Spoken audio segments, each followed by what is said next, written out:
சூழல்ல இந்த மைந்தன் ஈடுபட்டதை போல இன்னும் குறை சொல்லிக் கொண்டிருக்கக்கூடியதான இந்த பொய்யான பிரச்சாரத்திற்கு இந்த நாட்களில் ஒரு முடிவு கட்டும்படியாக இந்த மகனுடைய இரத்தத்திலே கலந்திருக்கிற உணர்வுள்ள கிறிஸ்தவத்தின் மாண்புமிக்க புனிதர்கள் எழுப்பினதான உண்மையுள்ள தேசிய தமிழ் உணர்வை இந்த நாட்களில் வாழ்ந்து கொண்டிருக்கிற ஒவ்வொரு மனுகுலமும் மீண்டும் ஒரு புதிய சகாப்தத்தை படைப்பதற்காக இந்த நிகழ்ச்சி மகிமைப்படும்படியாக பிதா குமாரன் பரிசுத்தாவின் நாமத்தினாலே ஆசீர்வதித்தும் கரங்களை ஒப்புக் கொடுக்கிறோம்.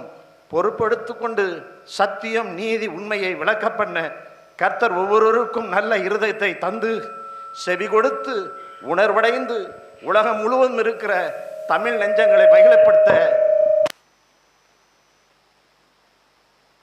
ஆமென். நன்றி.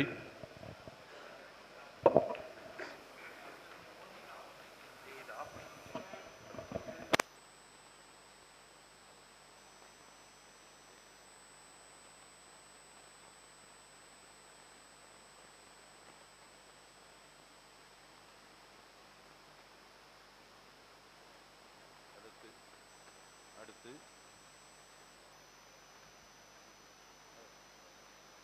ஹலோ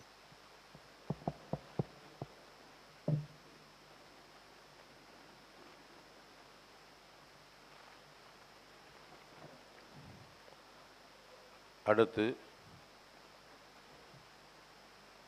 வரவேற்புரை அருப்பணி திரு மரியதாஸ் ஐயா அவர்கள் வரவேற்புரை நிகழ்த்துவார்கள்.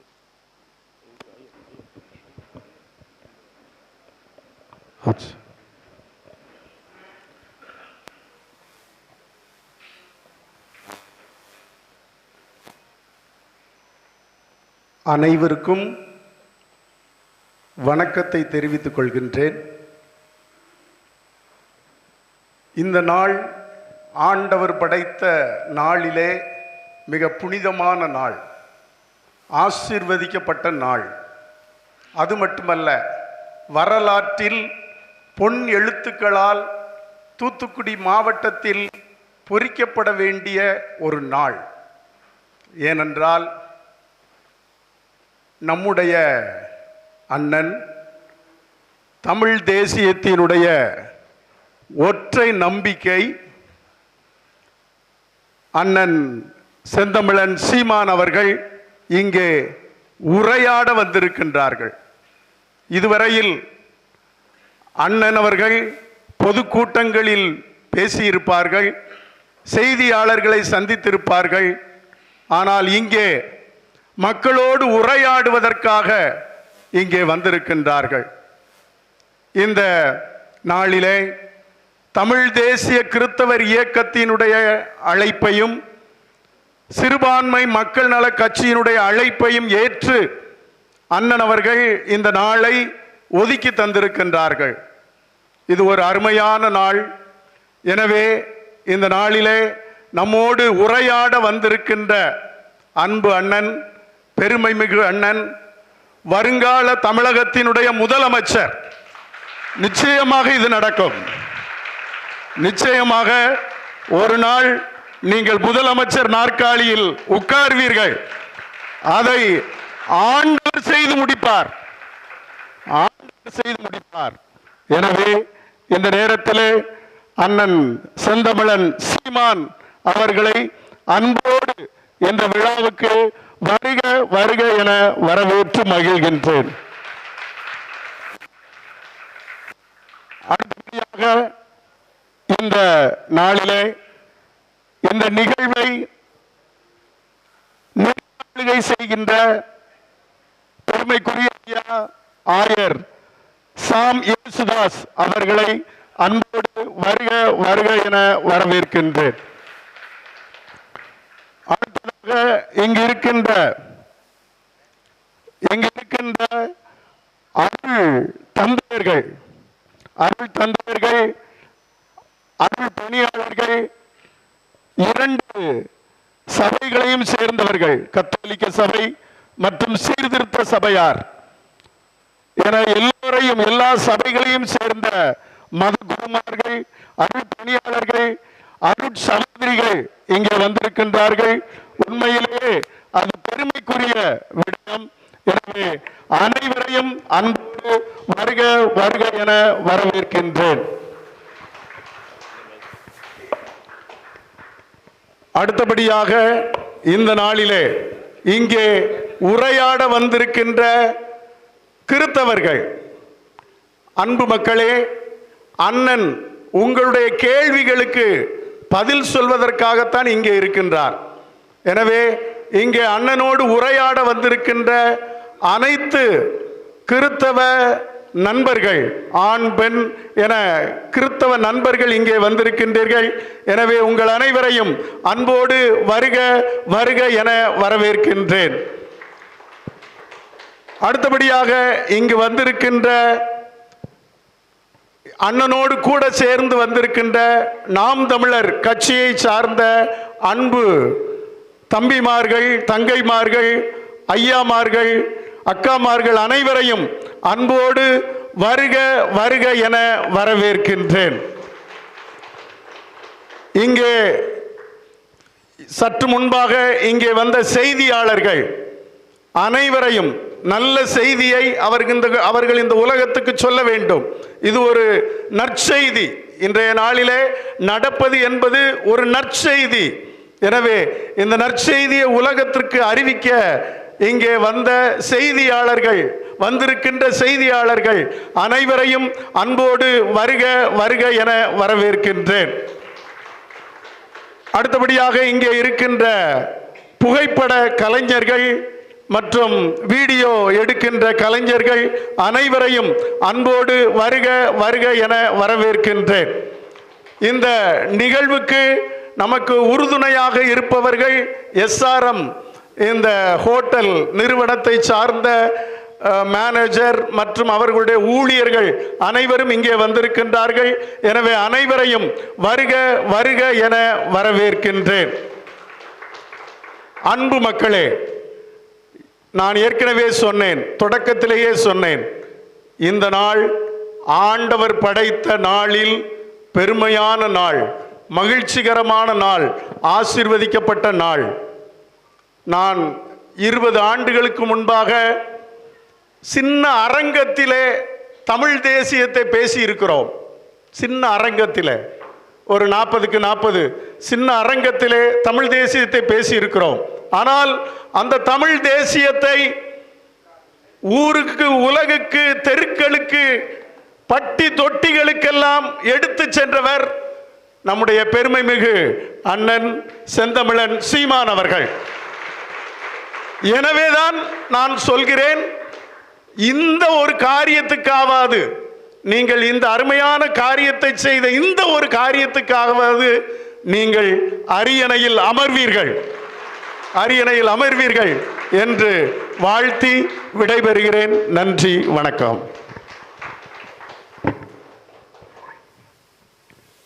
அடுத்து இந்த கூட்டத்தின் நோக்க உரையாக அன்பு சகோதரர் குரலினேன் அவர்களை அழைக்கிறேன். தமிழ் தேசிய கிறிஸ்துவ அமைப்பின் நிறுவன தலைவராக இருக்கிற அன்பு சகோதரர் இப்போ நோக்க உரை ஆற்றுவார்.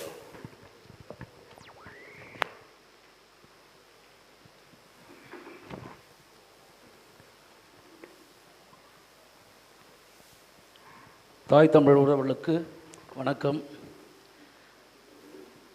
அருட்தந்தை நம்ம மரியரசு ஐயா அவர் சொன்னது போல இது ஒரு நற்செய்தி. இந்த இடத்துல ஒரு இறைவாக்கு நான் படிச்சுட்டு அந்த துவக்க உரையை செய்கிறது தான் நலம் என்று நான் கருதுகிறேன். இணை சட்டம் 17வது அதிகாரம் 15வது வசனம். அதில் கடவுள் இங்கே இருக்கிற நம்ம எல்லாருக்கிட்டையும் ஒரு காரியத்தை பதிவு செய்யி அப்படின்றத சொன்னதுனால நான் வாசிக்கிறேன். உன் கடவுளாகிய ஆண்டவர் தேர்ந்தெடுக்கும் ஒருவனையே உனக்கு அரசனாய் ஆக்குவாய். உன் இனத்தான் ஒருவனையே உனக்கு அரசனாயாக்குவாய். உன் இனத்தான் அல்லாத திராவிட அந்நியனை உனக்கு அரசனாக நியமிக்காதே. இது பைபிளில் இருக்குது. திராவிடன்ற பேர் இருக்காது, ஆனால் மற்ற எல்லாமே இந்த இணைச்சட்டம் 17வது அதிகாரம் 15வது வசனத்தில் இருக்குது. அதை தான் தமிழ் தேசிய கிறிஸ்தவ இயக்கம் செய்யுது. என் இனத்தான் ஒருவனையே எனக்கு அரசனாக நியமிக்க நான் தான் ஓட்டு போடணும். அதை தான் ஆண்டவர் சொல்கிறார். நீ தான் தேர்வு செய்யணும். ஆடு மேய்த்து கொண்டிருந்த தாவீதை அரசனாக ஆக்கியவர் ஆண்டவர். அரசர்களை தள்ளி அரசர்களை உருவாக்குறவர், அரசருக்கெல்லாம் அரசர் நம்ம ஆண்டவர்னு நம்ம வாசிக்கிறோம், படிக்கிறோம். தந்தைமாரெல்லாம் இருக்கிறாங்க, போதகர்மாரெலாம் இருக்கிறாங்க. இங்கே நின்றுட்டு நான் போய் சொல்ல முடியாது. பைபிளுடைய வாசகத்தை நான் படித்தேன், இதை நீங்கள் கேட்டுட்டீங்க. உன் இனத்தான் ஒருவனையை உனக்கு அரசனாய் ஆக்குவாய், உன் இனத்தான் அல்லாத ஒருவனை உனக்கு அரசனாக நியமிக்காதே அப்படின்னு கடவுளுடைய கட்டளை. அதை ஏற்று தான் தமிழ் தேசிய கிறிஸ்தவ இயக்கம் உருவானதுக்கான காரணம். நம்ம திருச்சபையில், நான் கத்தோலிக்க திருச்சபையை சார்ந்தவன். நம்ம திருச்சபையில் ஒவ்வொரு தேர்தலுக்கும் நம்ம ஆயர் மேற்றாசனம் என்ன சொல்லுவாங்க, அதையே அண்ணன் ப்ரெஸ் மீட்டில் கூட சொன்னார். சீமானுக்கு ஓட்டு போட்டால் பாஜக உள்ளே வந்துடும். சீமானுக்கு ஓட்டு போட்டால் சீமான் தான் வருவார். பாஜக எப்படி வருதுன்னா, இவங்க பாருங்களேன், இவங்க பொய் சொல்லிட்டு பாருங்க. திருச்சபை மேற்றாசனம் என்கிட்டயே நான் உட்காந்து கேட்குறேன், எங்ககிட்டயே அதான் சொல்லிட்டு வழக்கமாக அதுதானே நம்ம கேள்விப்பட்ட ஒன்று. அவங்க என்ன சொல்கிறாங்கன்னா, திமுகவோடையும் அண்ணா திராவிட முன்னேற்ற கழகம், திராவிட முன்னேற்ற கழகம் இவங்களால தான் பிஜேபி உள்ளே வருதுன்றது எல்லா மக்களுக்கும் தெரியும். அண்ணனா அவங்களுக்கு சீட்டை கொடுத்து அவங்கள உள்ளே கூட்டின்னு வந்தார். இல்லை, திமுகவும் அண்ணா திமுகவும் திராவிடம் தான் பாஜகவை உள்ளே கூட்டின்னு வந்து அவங்க நிற்க வச்சு அவங்களுக்கு சீட்டை கொடுத்து அவங்க வெள்ளை வச்சு இன்றைக்கி தமிழ்நாட்டில் கால் ஊண்டி இருக்கிறாங்க. அவங்க சொல்கிறாங்க, அடிப்படை அறிவு கூட இல்லாமல் சொல்கிறாங்க, சீமானுக்கு ஓட்டு போட்டால் பாஜக உள்ளே வந்துடும்னு. அதுக்கு விளக்கமாகவும் அண்ணா ஒரு விஷயம் சொன்னார். இனிமே கிறிஸ்தவர்களுடைய வாக்குகளையும் இஸ்லாமியர்களுடைய வாக்குகளையும் இப்படி பொய் சொல்லி திருச்சபை மக்களை ஏமாற்றி பெற்றுக்கொள்ளவே முடியாது. அதை தமிழ் தேசிய கிறிஸ்தவ இயக்கம் அனுமதிக்காது. ஆமாம், அது முடியாது. முதல்லலாம் நம்ம அருட்தந்தையர்கள்லாம் கொஞ்சம் திருச்சபையினுடைய அது கீழ்ப்படிதல், அது எங்களுக்கு பெரிய புண்ணியம். கீழ்ப்படிதல் என்ற ஒரு பெரிய புண்ணியத்தினால சில விஷயங்கள் பிடிக்கலனா கூட நாங்கள் கட்டுப்பட்டு நிற்கிறோம். ஆமாம், ஆனால் நாங்கள் பொதுமக்களாகிய எங்களுக்கு நீங்கள் திணிக்கக்கூடாது. இல்லை, இன்னாருக்கு போடு ஓட்டு, இன்னாருக்கு போடாத ஓட்டு அப்படின்னு சொல்லக்கூடாது. எங்களுக்கு புத்தி இருக்குது, அறிவு இருக்குது. நாங்கள் தான் பட்ட அறிவில் நாங்கள் எல்லாத்தையும் தெரிஞ்சுக்கிட்டு வந்திருக்கிறோம். அதனால் இந்த இறை வார்த்தையின்படி உன் இனத்தான் ஒருவனையே உன் அரசனாக்குவாய், நமக்கான அரசன். உன் இனத்தான் அல்லாத எவனையுமே இனி தமிழ்நாட்டுக்கு அரசன் இல்லை என்ற தேவ வார்த்தையின்படி வாழ அழைக்கப்பட்டுக்கிறோம். நாம் இதை கேட்டுக்கிறீங்க. நீங்கள் இந்த காரியத்தை தொடர்ந்து போய் சொல்லணும் அப்படின்னு சொல்லி எனக்கு வாய்ப்பளித்த அனைவரின் சார்பாகவும், தூத்துக்குடி நாம் தமிழர் கட்சியின் சார்பாகவும், ஊடகவியலாளர் சார்பாகவும், அண்ணன் உள்ளிட்ட அனைவரின் சார்பாகவும் நன்றி கூறி விடைபெறுகிறேன். நன்றி, வணக்கம். நாம் தமிழர்.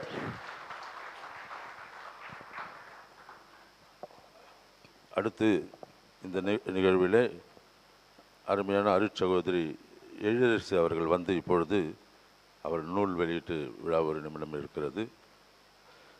அவர் நூலை பெற்றுக்கொள்ளும்படியாக அருட்சகோதரி ஆண்ட்லி அவர்களையும், அருள்பணி சகோதரர் மைப்பா ஜேசுதாஸ் அவர்களையும், அருள்பணி சகோதரர் ஐயா ஜெயந்தன் அவர்களையும் மேடைக்கு அழைக்கிறேன்.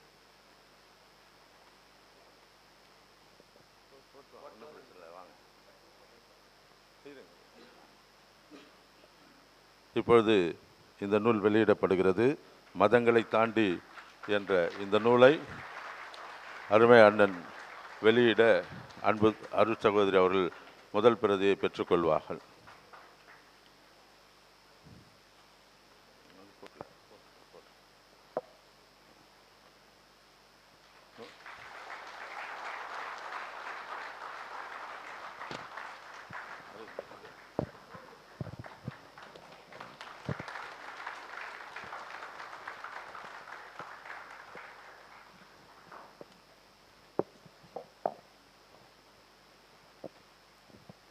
ஜெயந்தன் அவர்கள் பெற்றுக்கொள்கிறார்கள். உரளினியன் அவர்களுக்கு.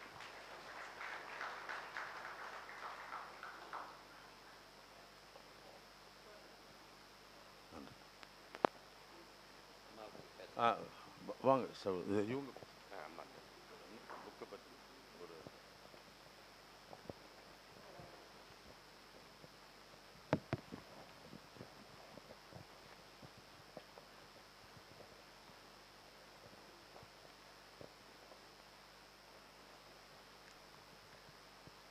அண்ணன் செந்தமிழன் சீமான் உள்ளிட்ட அவையோருக்கும், இந்த தூத்துக்குடியில் இந்த நிகழ்வை சிறப்பாக ஏற்பாடு செய்த அண்ணன் ஜார்ஜினியன் மற்றும் மரிய அரசு அருட்பணியாளர் உள்ளிட்ட அனைத்து அருட்பணியாளர்களுக்கும், இங்கு வந்திருக்கக்கூடிய கிறிஸ்தவ அனைத்து பிரிவுகளையும் சார்ந்த அருட்பணியாளர்கள் ஆயர் அவர்களுக்கும், என்னுடைய மனமார்ந்த இங்கு வந்திருக்கக்கூடிய அவையோர் அனைவருக்கும் என்னுடைய வணக்கத்தையும் மனமார்ந்த நன்றியையும் தெரிவித்துக் கொள்கிறேன். இந்த நூல் என்னுடைய முனைவர் பட்ட ஆய்வையும் உள்ளடக்கிய நூல். அதில் முன்னுரையாக சில விஷயங்களை புதிதாக இங்கே கொடுத்திருக்கிறேன். மதங்களை தாண்டி கீழே மனிதரை இணைக்கும் அன்பு நெறி. அந்த மனிதரை இணைக்கும் அன்பு நெறி என்ற இடத்தில் நான் சைவத்தை ஆய்வு செய்திருக்கிறேன். அதுதான் இங்கே முக்கியம். சைவ சித்தாந்தத்தை ஆய்வு செய்திருக்கிறேன். என்னை பாளையங்கோட்டை தூய சவேரியார் கல்லூரியில் தமிழ் துறையில் உரையாற்ற அழைத்த பொழுது இந்த நூலை அடிப்படையாக வைத்து நான் 1 மணி நேரம் உரையாற்றினேன். அப்பொழுது அங்கு முதுகலைத்துறை சார்ந்த ஒரு மாணவி அந்த உரையின் இறுதியில் அவர்கள் கேட்டுக்கொண்டே வந்தார்கள். ஆனால் இந்த நூலை நான் 1 மணி நேரத்தில் அவர்களுக்கு புரியும்படி அவ்வளவு எளிதாக விளக்கி இருக்க முடியவில்லை. மதங்களை தாண்டி என்று சொல்லி இன்னும் நான் சில விஷயங்களை சொல்லி கொண்டு வந்த பிறகு அந்த மாணவி கேட்டால், நீங்கள் மதங்களை தாண்டி என்று சொல்லிவிட்டு நீங்கள் கடவுளை பற்றியே நிறைய பேசுனீங்க அப்படின்னு சொன்னான். அதிலேருந்து என்ன புரிஞ்சுக்கிறாங்க அப்படின்னு சொன்னால், நான் கடவுள் இல்லை என்று நான் சொல்லவில்லை, மதங்களை தாண்டி என்று தான் சொல்கிறேன். அதாவது அவளை சொல்லி குற்றமில்லை. ஏனென்றால் நமக்கு கடவுளை அறிமுகம் செய்வது மதங்கள் தான். மதத்தை வைத்து தான் கடவுளை அறிகிறோம். ஆனால் நான் சொல்கிறேன், ஒரு குறிப்பிட்ட மதத்துக்குள் மட்டும் கடவுளை அடக்கிவிட முடியாது. இப்பொழுது நான் ஒரு கிறிஸ்தவ துறவி, ஒரு சைவத்தை ஆய்வு செய்திருப்பதால் இங்கே சித்தாந்தங்கள், அந்த சித்தாந்தங்களுக்குரிய வரலாற்றை நான் கிறிஸ்தவத்தில் பார்க்கிறேன். இயேசு எங்கு பிறந்தார் அந்த வரலாறு கிறிஸ்தவத்தில் உள்ளது. ஆனால் அந்த போதனைகளுடைய சாராம்சம் சைவத்தில் உள்ளது. இவை அனைத்தையும் ஒன்றிணைக்கக்கூடிய ஒரு தமிழ் மறையாகிய பொதுமறை திருக்குறள். இந்த திருக்குறளானது அனைத்து சமயங்களின் சாராம்சங்களையும் உள்ளடக்கி இருக்கிறது. அந்த திருக்குறளுடைய பாயிரத்தை பார்க்கும் பொழுதே சில வார்த்தைகளுக்கு கிறிஸ்தவத்தை அறியாமல் விளக்கம் சொல்ல முடியாது, சில வார்த்தைகளுக்கு சைவத்தை அறியாமல் விளக்கம் சொல்ல முடியாது, சிலவற்றிற்கு சமணத்தை அறியாமல் விளக்கம் சொல்ல முடியாது. அதனால்தான் ஒவ்வொருவரும் இந்த திருக்குறளானது கிறிஸ்தவ நூல், திருக்குறள் சைவ நூல் என்று சொல்லி கொண்டிருக்கிறார்கள். ஆனால் எல்லோருமே இங்கே ஆய்ந்து கொஞ்சம் அந்த கருத்துக்களை உள்ளார்ந்து நோக்கும் பொழுதுதான் உண்மையை கண்டறிய முடியும். இப்பொழுது உள்ள காலகட்டத்தில் அறிவுக்கு வேலை கொடுத்து சிந்திப்பவர்களை விட உணர்ச்சிக்கு இடம் கொடுத்து ஆர்ப்பரிப்பவர்கள் தான் அதிகமாக இருக்கிறார்கள். ஏதாவது ஒரு கருத்து வருது அப்படின்னு சொன்னால் உணர்வு ரீதியாக ரியாக்ட் பண்ணிக்கிட்டு தான் இருக்கிறார்களே ஒழிய, அறிவுக்கு வேலை கொடுத்து சிந்திக்கும் பொழுது நான் கிறிஸ்தவர்களுக்கு இதை தான் சொல்கிறேன். இப்போ அண்ணன் சீமான் அவர்கள் நடத்தக்கூடிய கூட்டங்களை நான் 10 ஆண்டுகளுக்கு மேலாக காணொளியில் கவனித்து வந்திருக்கிறேன். நேரடியாக பங்கேற்க இன்று எனக்கு வாய்ப்பு. ஆனால் அறிவுபூர்வமான இந்த மாதிரி விஷயங்களை, அதாவது சுற்றுச்சூழல் சார்ந்து உயிர்கள் அனைத்திற்குமான ஒரு அரசியலை, ஒரு சித்தாந்தங்களை, கருத்தியலை அண்ணன் பேசுவதை நான் உற்று கவனித்து வந்திருக்கிறேன். அந்த தாக்கத்தின் அடிப்படையில் சிறு பிள்ளைகள் முதற்கொண்டு இளைஞர்கள் வரை அனைவருமே இந்த கருத்துக்களை உள்வாங்கி பேசி வருவதை நான் பார்த்திருக்கிறேன். இத்தகைய ஒரு அரசியல் இந்த ஒரே நாம் தமிழர் கூட்டங்களில் மட்டும்தான் அறிவு சார்ந்த விஷயங்கள் பரப்பப்படுகின்றன. இதை நான் சொல்வதற்கு பெருமைப்படுகிறேன். ஏனென்றால் இன்று கிறிஸ்தவர்கள் கத்தோலிக்கர்கள் கூட இந்த கூட்டங்களுக்கு வருவதற்கு தயங்கி கொண்டுதான் இருக்கிறார்கள். நான் ஒரே ஒரு வார்த்தை சொல்கிறேன். எல்லோருமே ஒரு கடிவாளத்தை போட்டு அதை நோக்கி தான் போய்கிட்டு இருக்கோம். அதை தாண்டி அங்கிட்டு என்ன நடக்குது அப்படின்னு சொல்லி சிந்திக்க தவறுகிறார்கள். இன்று துறவிகள் பெரும்பாலோர் இந்த மாதிரி தமிழ் தேசியத்தை குறித்த கருத்துக்களில் அவங்க இன்னுமே அப்டேட் ஆகலை அப்படின்னு தான் நான் சொல்லுவேன். ஏன்னு சொன்னால் இன்றைக்கி உண்மையிலே என்ன கருத்து மக்களுக்கு தேவையான ஒரு அரசியல், குறிப்பாக எடுத்துக்கிட்டால் கிறிஸ்தவர்கள் என்று சொல்வது இந்த நமக்கு இவங்க தான் சலுகைகள் தருகிறார்கள், நமக்கு பாதுகாப்பு இதுதான், லெஸ் ஈவில் இதுதான் அப்படின்னு சொல்லும் பொழுது, சென்ற மாதம் ஒரு போராட்டம் நடந்தது. அதில் கத்தோலிக்க துறவிகள் ஃபாதர்ஸு பிஷப்பு அன்னைக்கு வர முடியலன்னு சொன்னாங்க. ஒரு கூட்டம் நடைபெற்றது. அதில் என்னன்னு சொன்னால் சிறுபான்மையினர் குழந்தைகளுக்கு அவர்கள் ஒரு கிறிஸ்தவர்கள் என்பதனால் அவர்கள் ஒரு சாரார் பட்டியல் இனத்தில் இன்னும் சேர்க்கப்படவில்லை, அவர்களுக்கு சலுகைகள் கிடைக்கவில்லை என்று போராட்டம் நடத்தினார்கள். அதுக்கு நானும் சென்றிருந்தேன். அங்கே போய் தான் அங்கே என்ன நடக்குதுன்னு எனக்கு தெரிஞ்சிச்சு. அப்போ பேசினவங்க என்ன சொன்னாங்க அப்படின்னு சொன்னால், இது இன்னும் வழங்கப்படவில்லை. எவ்வளோ காலம் போராட்டம்னா சுதந்திரம் வாங்கினதுலேருந்தே நமக்கு இது இன்னும் கிடைக்கல.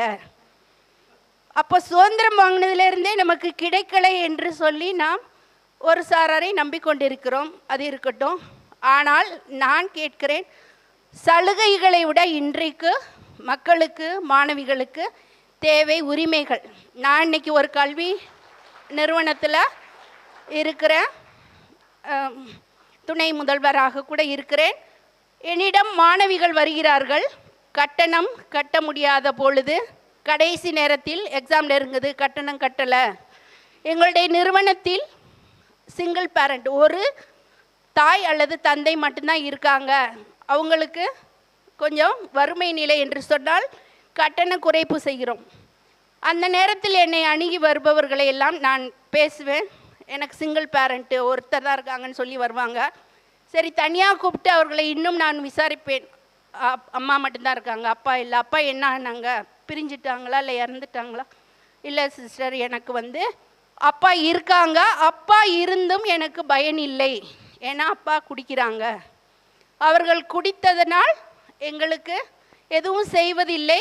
அவர்கள் உழைத்து அவர்கள் குடித்துட்டு அவங்க தான் இருக்காங்க. அப்போ உங்கள் அம்மா என்ன செய்கிறாங்க, அவங்களுக்கு வீட்டுக்கு வந்தால் சாப்பாடு கொடுப்பாங்க, அவ்வளோதான். இன்று தந்தையர்கள் இருந்தும் பிள்ளைகள், நான் சிங்கிள் பேரண்ட், எனக்கு அம்மா மட்டும்தான் இருக்கிறாங்க என்ற நிலை தான் இன்று நம்முடைய தமிழகத்தில் இருக்கிறது. நான் சொல்கிறேன், நேற்றைய தினம் கூட தந்தையர்களுடைய முயற்சியில் மது விலக்குக்காக முயற்சிகள்லாம் ஏற்பாடுகள்லாம் நடந்தது. அரசே இன்று மதுவை கொடுக்கும் பொழுது நாம் அதனால் பெருமளவில் குழந்தைகள் பாதிக்கப்படுகிறார்கள். இந்த மதுவை எந்த அரசு ஒழிக்கிறதோ, இதுவரையும் நம்ம இருந்துட்டோம், ஒழிக்கப்படவில்லை. எனவே அண்ணன் அவர்களை நாம் நம்புகிறோம். எதிர்காலத்தில் இந்த மது ஒழிக்கப்பட்டால் மாணவ செல்வங்களும் பெண்களும் பயனடைவார்கள் என்று சொல்லி வாய்ப்புக்கு நன்றி கூறி விடைபெறுகிறேன். நன்றி.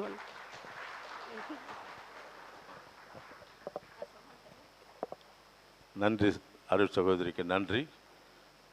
அடுத்த கட்டமாக நேரம் கடந்து போனதால் யாரும் கேமரா வைத்திருக்கிறவர்களுக்கு ஒரு ரிக்வெஸ்ட், யாரும் இதை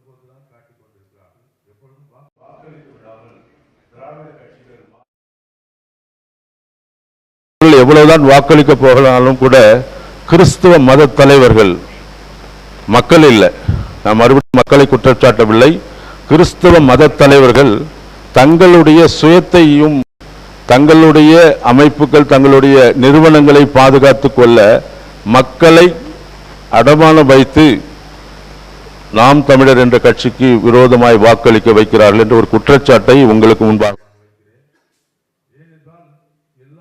மக்கள் ஒரு நல்லாட்சியை விரும்புகிறார்கள். அன்பு சகோதரி சொன்னது போல திமுக சாராயம் விற்கிறது, அண்ணா திமுக ஆட்சிக்கு வந்தாலும் சாராயம் விற்கிறது. இவன் அவனை திருடன் என்கிறான், அவன் இவனை திருடன் என்கிறான்.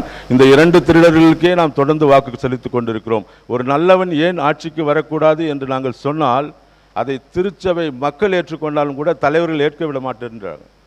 ஏன் இந்த நிகழ்வு? அதை பகிரங்கமாக உங்களுக்கு முன்பாக, செய்தியாளருக்கு முன்பாக கொண்டு போய் சேர்க்க வேண்டும். ஒரு நல்ல மனிதன் ஆட்சிக்கு வரணும், அரசியல் சாக்கடை, அரசியலில் இருக்கிற இந்த சூழ்நிலைகள் எல்லாம் மாற்றப்பட வேண்டும் என்றால் எதிர்காலத்தை நோக்கி, நம்முடைய பிள்ளைகளை நோக்கி, இந்த நாட்டை நோக்கி ஒரு நல்ல ஒரு தரிசனம் உள்ள, இந்த வளங்களை திருடக்கூடாது, பாதுகாக்க வேண்டும், காற்றை பாதுகாக்க வேண்டும், மரத்தை பாதுகாக்க வேண்டும், கடலை பாதுகாக்க வேண்டும் என்று நோக்கமுள்ள முதலமைச்சர் நமக்கு வந்தால்தான் எதிர்நாளிலே, எதிர்வரும் காலங்களிலே இந்த நாட்டில் இருக்க நமக்கு பின்வரும் சந்ததிகள் இந்த தேசத்திலே பாதுகாப்பாக இருப்பார்கள் என்ற சூழ்நிலைக்காகத்தான் அன்பு அண்ணன் செந்தமிழ் சீமான் அவர்கள் முதலமைச்சராக வர வேண்டும் என்று கிறிஸ்துவர்கள் நாங்கள் விரும்புகிறோம். இரண்டு சாராய அதிபர்கள் தான் மாறி மாறி ஆட்சி செய்து, அவங்க கிட்ட பணம் இருக்கிறது. இங்கு பணம் இல்லை, குணம் இருக்கிறது. அங்கே லஞ்சம் இருக்கிறது, அன்பு அண்ணனிடத்தில் நேர்மை இருக்கிறது. இவர் ஆட்சிக்கு வந்தார், ஒரு நல்ல ஆட்சியை தருவார் என்று மக்களுக்கு தெரியும் போது திருச்சபையில் இருக்கிற பிஷப்புகளும் திருச்சபையில் இருக்கிற தலைவர்களும் தங்களுக்கு ஏதோ கையூட்டை பெற்றுக்கொண்டு தங்களுடைய குடும்பம் நல்லா இருக்கணும்னு சொல்றதுக்காக இந்த நாட்டை அடமானம் வைத்து விடுகிறார்கள். அவர்கள் நாட்டில் இவர்களை காப்பாற்ற வேண்டும், கிறிஸ்தவ மக்கள் விழிப்படைய வேண்டும் என்பதற்காகத்தான் அரசு அண்ணனை கொண்டு போய் தலைவர்களுக்கு முன்பாக உட்கார வைக்கவில்லை, மக்கள் மன்றத்துக்கு கொண்டு வந்து நிறுத்தியிருக்கிறோம். நாங்கள் கேட்கிற கேள்வி, அவர் எப்போயோ சொல்லிட்டார், நான் இந்துத்துவ கருத்தை ஒரு நாளும் பிஜேபி கருத்தை ஏற்றுக்கொள்ளவில்லை.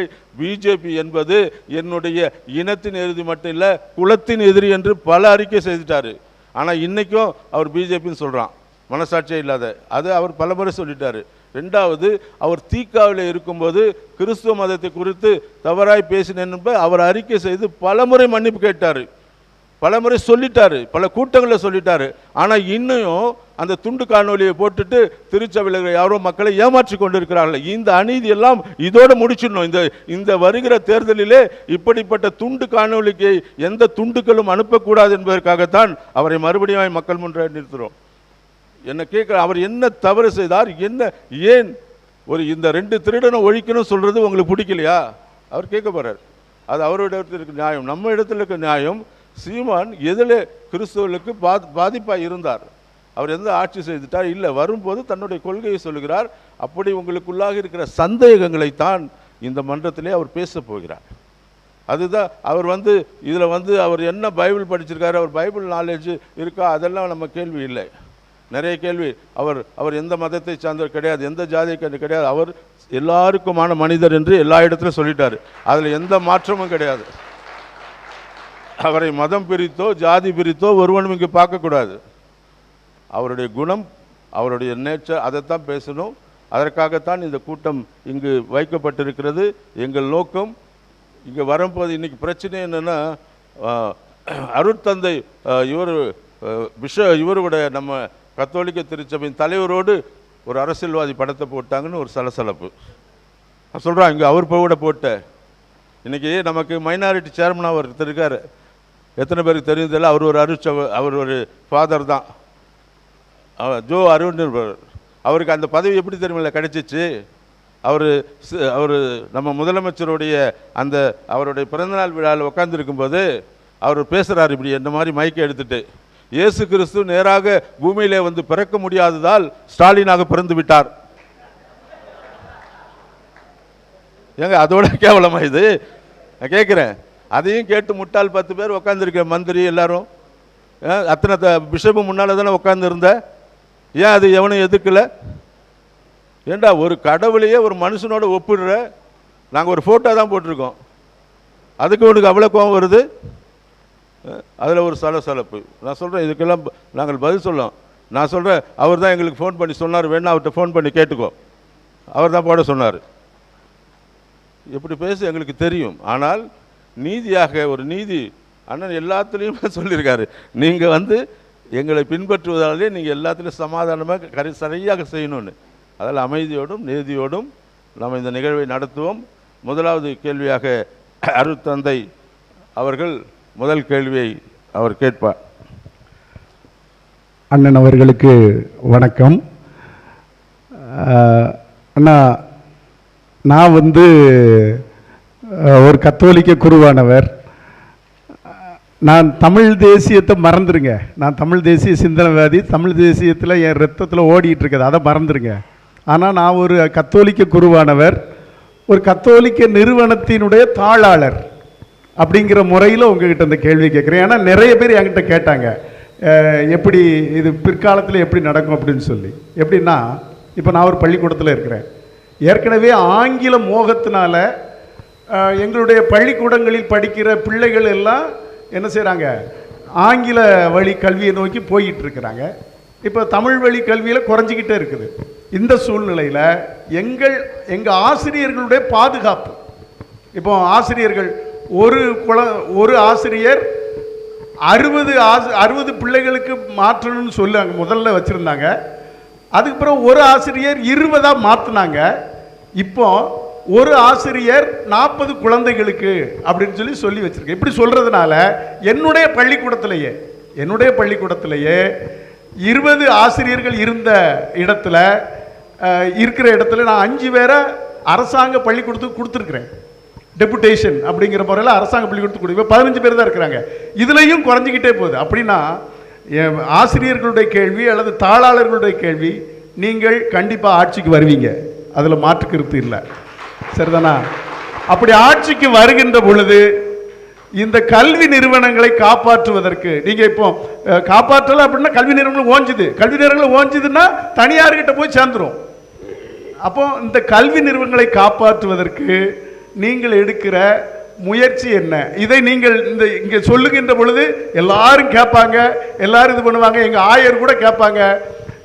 அதனால நீங்கள் எனக்கு இதுக்கு சரியான பதிலை சொல்ல வேண்டும் என்று தாழ்மையோடு கேட்டுக்கிறேன்.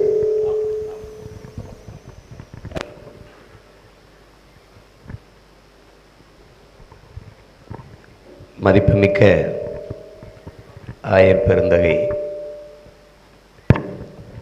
சேசுதாஸ் அவர்களுக்கும், அரங்கிலே அமர்ந்திருக்கிற அருள் திரு பணியாளர்கள், என் அன்பிற்கினிய சொந்தங்கள் எல்லோருக்கும் என்னுடைய வணக்கம். முதல்ல இந்த மதங்களை தாண்டி அப்படிங்கிற இந்த நூலை எழுதிய அருள் திரு சகோதரி எழிலரசி அவர்களுக்கு என்னுடைய அன்பும் வாழ்த்துக்களும்.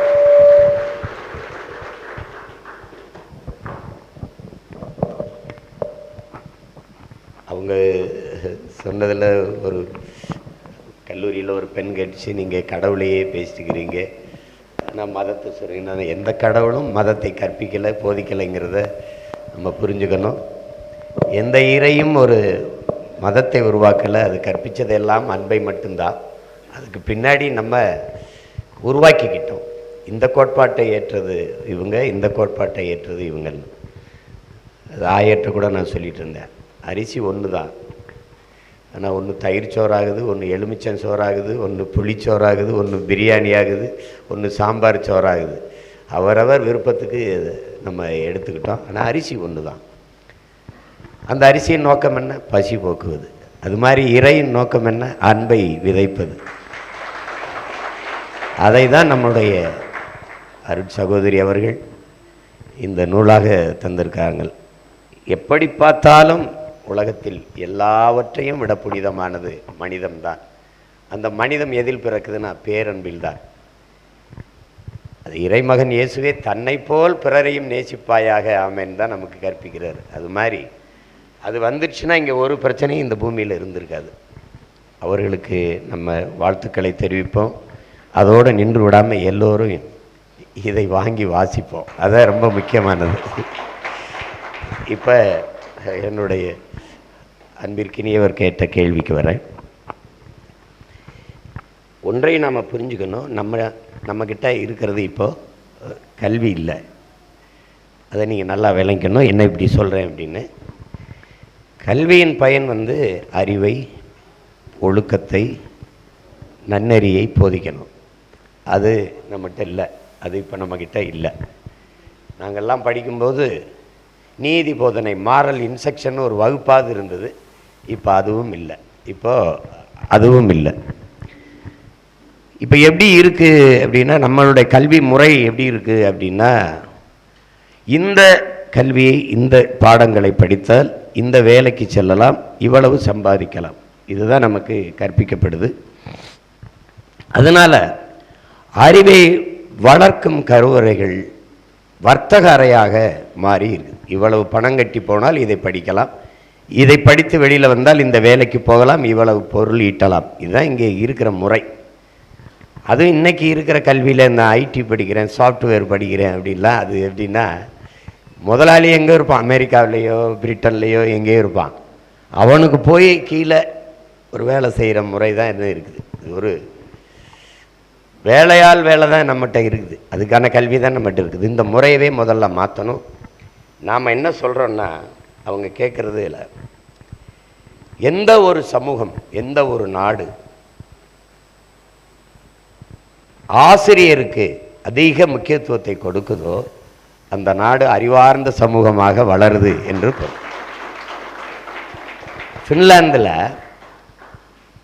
அவன் கல்வியில் 5வது இடத்துல இருக்கான். 5வது இடத்துல இருக்கான். உலகத்தில் முதல் இடத்துல தென்கொரியா இருக்குது, 2வது இடத்துல ஜப்பான் இருக்குது, 3வது இடத்துல சின்ன நாடு சிங்கப்பூர் இருக்குது. இத்தனை நாடுகள் உலகத்தில் இருக்குது.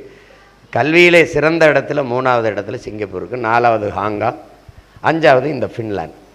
அந்த நாட்டில் யாருக்கும் மதிப்பு கிடையாது. நீதிபதிக்கு அல்லது ஐஏஎஸ் ஐபிஎஸ் இவங்களுக்கெல்லாம் கிடையாது. ஆசிரியர்களுக்கு மட்டும்தான் பெரிய சம்பளம், பெரிய மதிப்பு. ஏன்னா இந்த ஐஏஎஸ் ஐபிஎஸ் நீதிபதி எல்லாரையும் உருவாக்கியவன் அந்த ஆசிரியருங்கிற புரிதல் அவனுக்கு இருக்கு.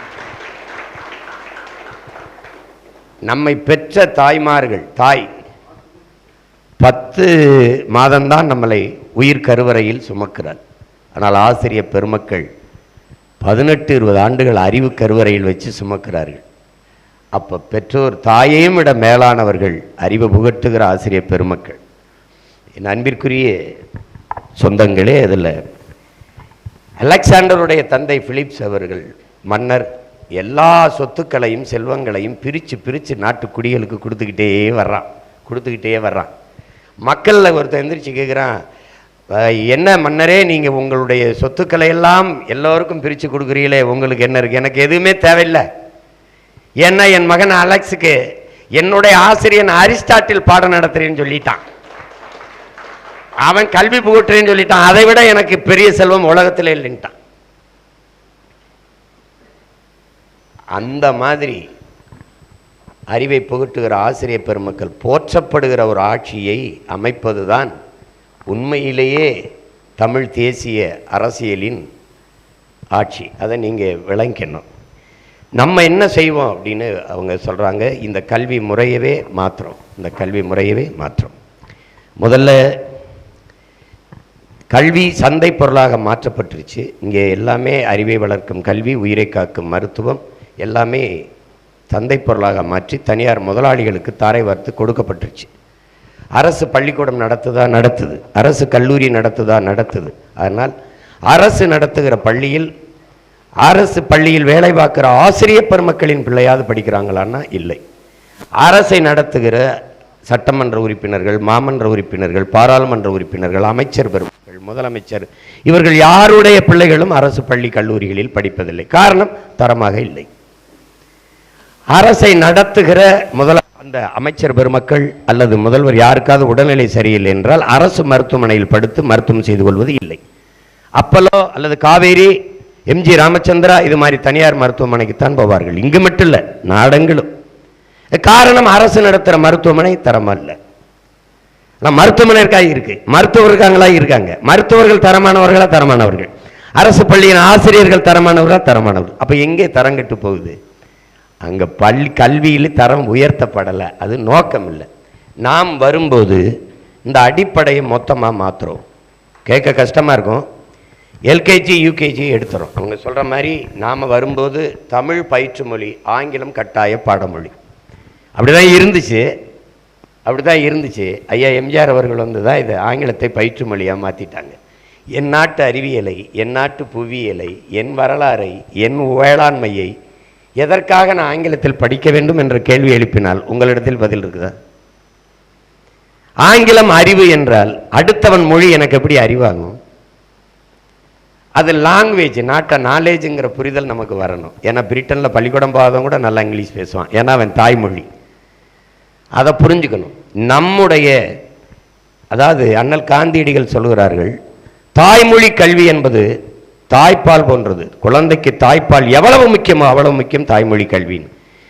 உலகத்தில் சாதனையாளன் எல்லோரும் தாய்மொழியில் கல்வி கற்றவன் தான். தாய்மொழியில் கற்றவன் படைக்கிறான், கல்லாதவன் பயன்படுத்துகிறான். தாய்மொழியில் நல்ல புலமை பெற்றவர்கள் உலகில் எம்மொழியும் எளிதாக கற்றுவிடலாம். அதனால் தமிழ் பயிற்று மொழி, ஆங்கிலம் கட்டாய பாடமொழி. உலகில் எல்லா மொழிகளும் எங்கள் விருப்ப மொழி. விரும்பினால் பிரெஞ்சு கற்றுப்போம்.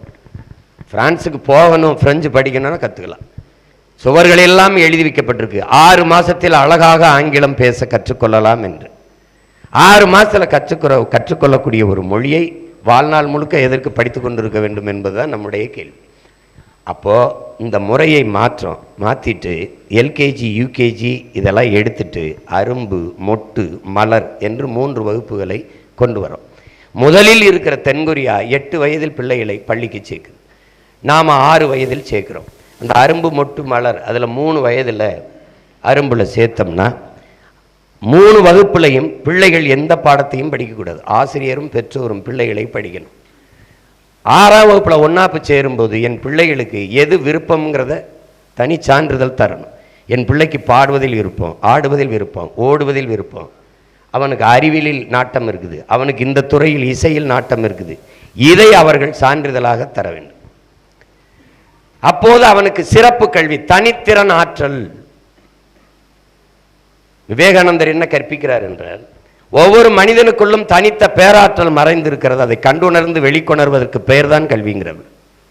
இந்த உலகில் சாதித்த ஒவ்வொருவனும் ஒரே துறையில் கூர்மையாக தன் ஆற்றலை செலுத்தியவன் தான். நோபல் பரிசு பெற்றவன், உலகத்தில் மிகச்சிறந்த விருதை பெற்ற எல்லோரும், சாதித்த எல்லோரும் தனித்திறன் ஆற்றலால் சிறந்து வென்று நின்றவர்கள் தான். அப்போ தனித்திறன் கல்விக்கு நாம் முன்னுரிமை கொடுக்குறோம். எல்லா பாடமும் இருக்குது, ஆனால் தனித்திறன் கல்விக்கு இங்கே வந்து எக்ஸ்ட்ரா கரிக்குலர்னு சும்மா வச்சுருக்கான். நம்ம அந்த சிறப்பு கல்வியே, நம் கல்வி முறையே இதில் வருது. இப்போ நாம் வந்த பிறகு தனியார் முதலாளிகளோடு போட்டி போடுறோம். அவங்களை யாரையும் தொந்தரவு பண்ணல. இத்தனை கோடி மக்களால் நிறுவப்பட்ட ஒரு அரசால் தர முடியாத கல்வியை, இத்தனை கோடி மக்களால் நிறுவப்பட்ட வலிமையான அதிகாரமிக்க ஒரு அரசால் தர முடியாத மருத்துவத்தை தனியார் முதலாளி தான் தர முடியும் என்றால் அரசு தோற்றுவிட்டது என்று பொருள். நாம் என்ன செய்கிறோம்? மிகத்தரமான கல்வியை கொடுத்துறோம். இந்த தனியார் பள்ளி கல்லூரியை நோக்கி படையெடுக்க வேண்டிய அவசியமே இல்லாமல் மாணவர்களை நம்ம பக்கம் திருப்பிடுறோம். ஆசிரியர் பெருமக்களை போற்றும், தெய்வமாக போற்றுகிற அளவிற்கு நாம் கொண்டு வரோம். இந்த மாதிரி ஆசிரியர் எனக்கு பகுதி நேரத்தை நிரந்தரமாக்கி பணி நியமனம் பண்ணு, உரிய ஊதியம் கொடு. அவங்க கேட்குறாங்க பாருங்க, 40 பேருக்கு வச்சுருக்கான், அதை எடுன்னு சொல்லி அங்கே தள்ளுறான். ஏன்னா இவன் சம்பளம் கொடுக்க முடியலைன்னு வச்சுருக்கான். பணி ஓய்வு 58 வயசு வச்சுருந்தது இப்போ 60 வயசாக கூட்டி இருக்கிறது காரணம் கருணையால் இல்லை, காசு இல்லைங்கிறதுனால. அதுதான் அது. ஓய்வு 58 வயசில் ஓய்வு பெற்றால் அவங்களுக்கு ஓய்வூதியம் கொடுக்கணும், காசு இல்லை.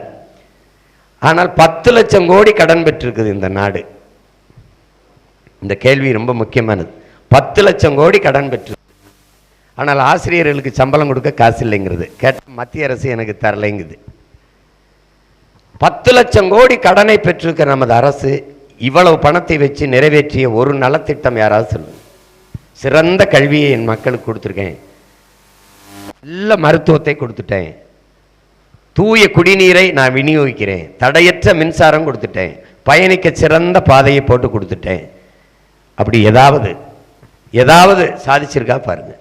இல்லை. 10 லட்சம் கோடி எங்கன்னு கேளுங்க, தெரியாது. அப்போ அன்பிற்கினியவர் அவங்க கேட்ட அந்த கேள்வியில் நீங்கள் என்ன நினைக்கிறீங்களோ அதை செய்வதற்குத்தான். உங்களுடைய சிந்தனையும் எங்கள் சிந்தனையும் வெவ்வேறு அல்ல. நீங்கள் நினைக்கிறதான் ஆசிரியர் பெருமக்கள் கல்வி முறையிலேயே சீர்திருத்தங்களை கொண்டு வந்து சிறந்த கல்வியை கொடுத்து இந்த தென்கொரியா இந்த 5 நாடுகளை முந்தி கொண்டு தமிழர் நாடு, தமிழ்நாடு கல்வியிலே சிறந்த நாடாக வந்தது என்று சொல்லுகிற அளவிற்கு செய்வோம். ஏன்னா நாம் ஒரு சட்டம் போட போகிறோம். பெற்றுக் கொடுங்கள் பிள்ளைகளை, கற்றுக் கொடுக்கிறோம் நாங்கள். பிள்ளைகள் உங்கள் வீட்டின் செல்வங்கள் அல்ல, தமிழ் தேசிய நாட்டின் செல்வங்கள். உங்கள் பிள்ளைகள் ஆரம்ப கல்வி முதல் ஆராய்ச்சி கல்வி வரை அவர்களுக்கு தரமான கல்வி, சரியான கல்வி, சமமான கல்வி பணமின்றி கொடுக்கப்படும்.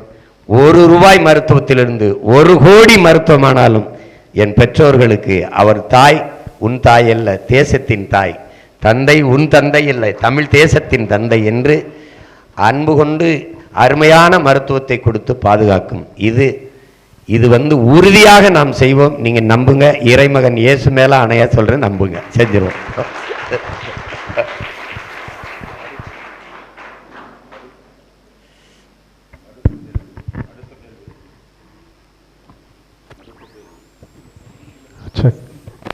எதுக்கு இவ்வளவு பிரச்சனையா இருக்கு? ஒளி வாங்கி காலையிலிருந்து பிரச்சனையா இருக்கு.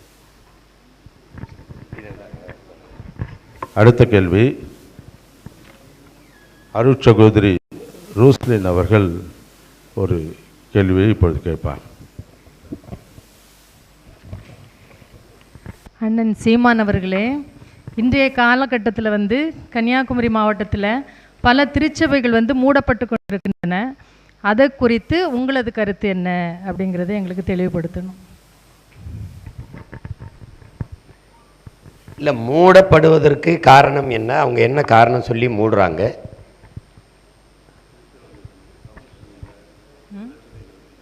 கிறிஸ்தவர்கள் அப்படிங்கிறதுனால அந்த இதுகளை மூடணும் அப்படிங்கிறதுனால அப்படி மதமாற்றம், மத தொடர்பானது. இல்லை, இதில் இப்போ நீங்கள் என்கிட்ட கேட்குற கேள்வியை இந்த மூட சொன்ன ஆலியார், மூடுற ஆலியார். பொதுவாக இந்த பிஜேபி ஆட்சிகள் அவங்களுடைய தாக்கம் அதிகமாக. அதை விடுங்க. இப்போ நான் முதலமைச்சராக இருந்தால் பிஜேபியாவது ஜேஜேபியாவது போப்பா அப்படின்னு நீ யாருப்பா நீன்னு கேட்பான். அது கிடையாது. இங்கே மதம் என்பது ஒன்று நீங்கள் புரிஞ்சுக்கணும். மதம் என்பதும் இறை ஏற்பதும் உணவும் உடையும் அவரவர் விருப்பம். அதற்காகத்தான் போராடி சுதந்திரம் பெற்றிருக்கோம். நான் என்ன சாப்பிடணும், நான் என்ன உடை உடுத்தணும், எந்த மதத்தை சார்ந்து எந்த இறையை ஏற்கணுங்கிறதெல்லாம் நீங்கள் யாரும் எனக்கு சொல்ல முடியாது. இங்கே மதங்கள் அவரவர் விருப்பம். நேற்று இந்துவாக இருந்தனால் இன்னைக்கு கிறிஸ்தவத்தை ஏற்றிருக்கேன், இன்னைக்கு இந்துவாக இருக்கிறனா நாளைக்கு இஸ்லாத்தை ஏற்கலாம், இல்லை இது இன்னைக்கு கிறிஸ்தவராக இருக்கிறனா நாளைக்கு இஸ்லாத்தை ஏற்கலாம். இது என் விருப்பம், அதில் யாரும் தலையிட முடியாது. இப்போ நான் சொல்கிறேன், நீங்கள் கொஞ்சம் 6 மாதம் பொறுங்க, வென்று நம்ம திறப்போம்.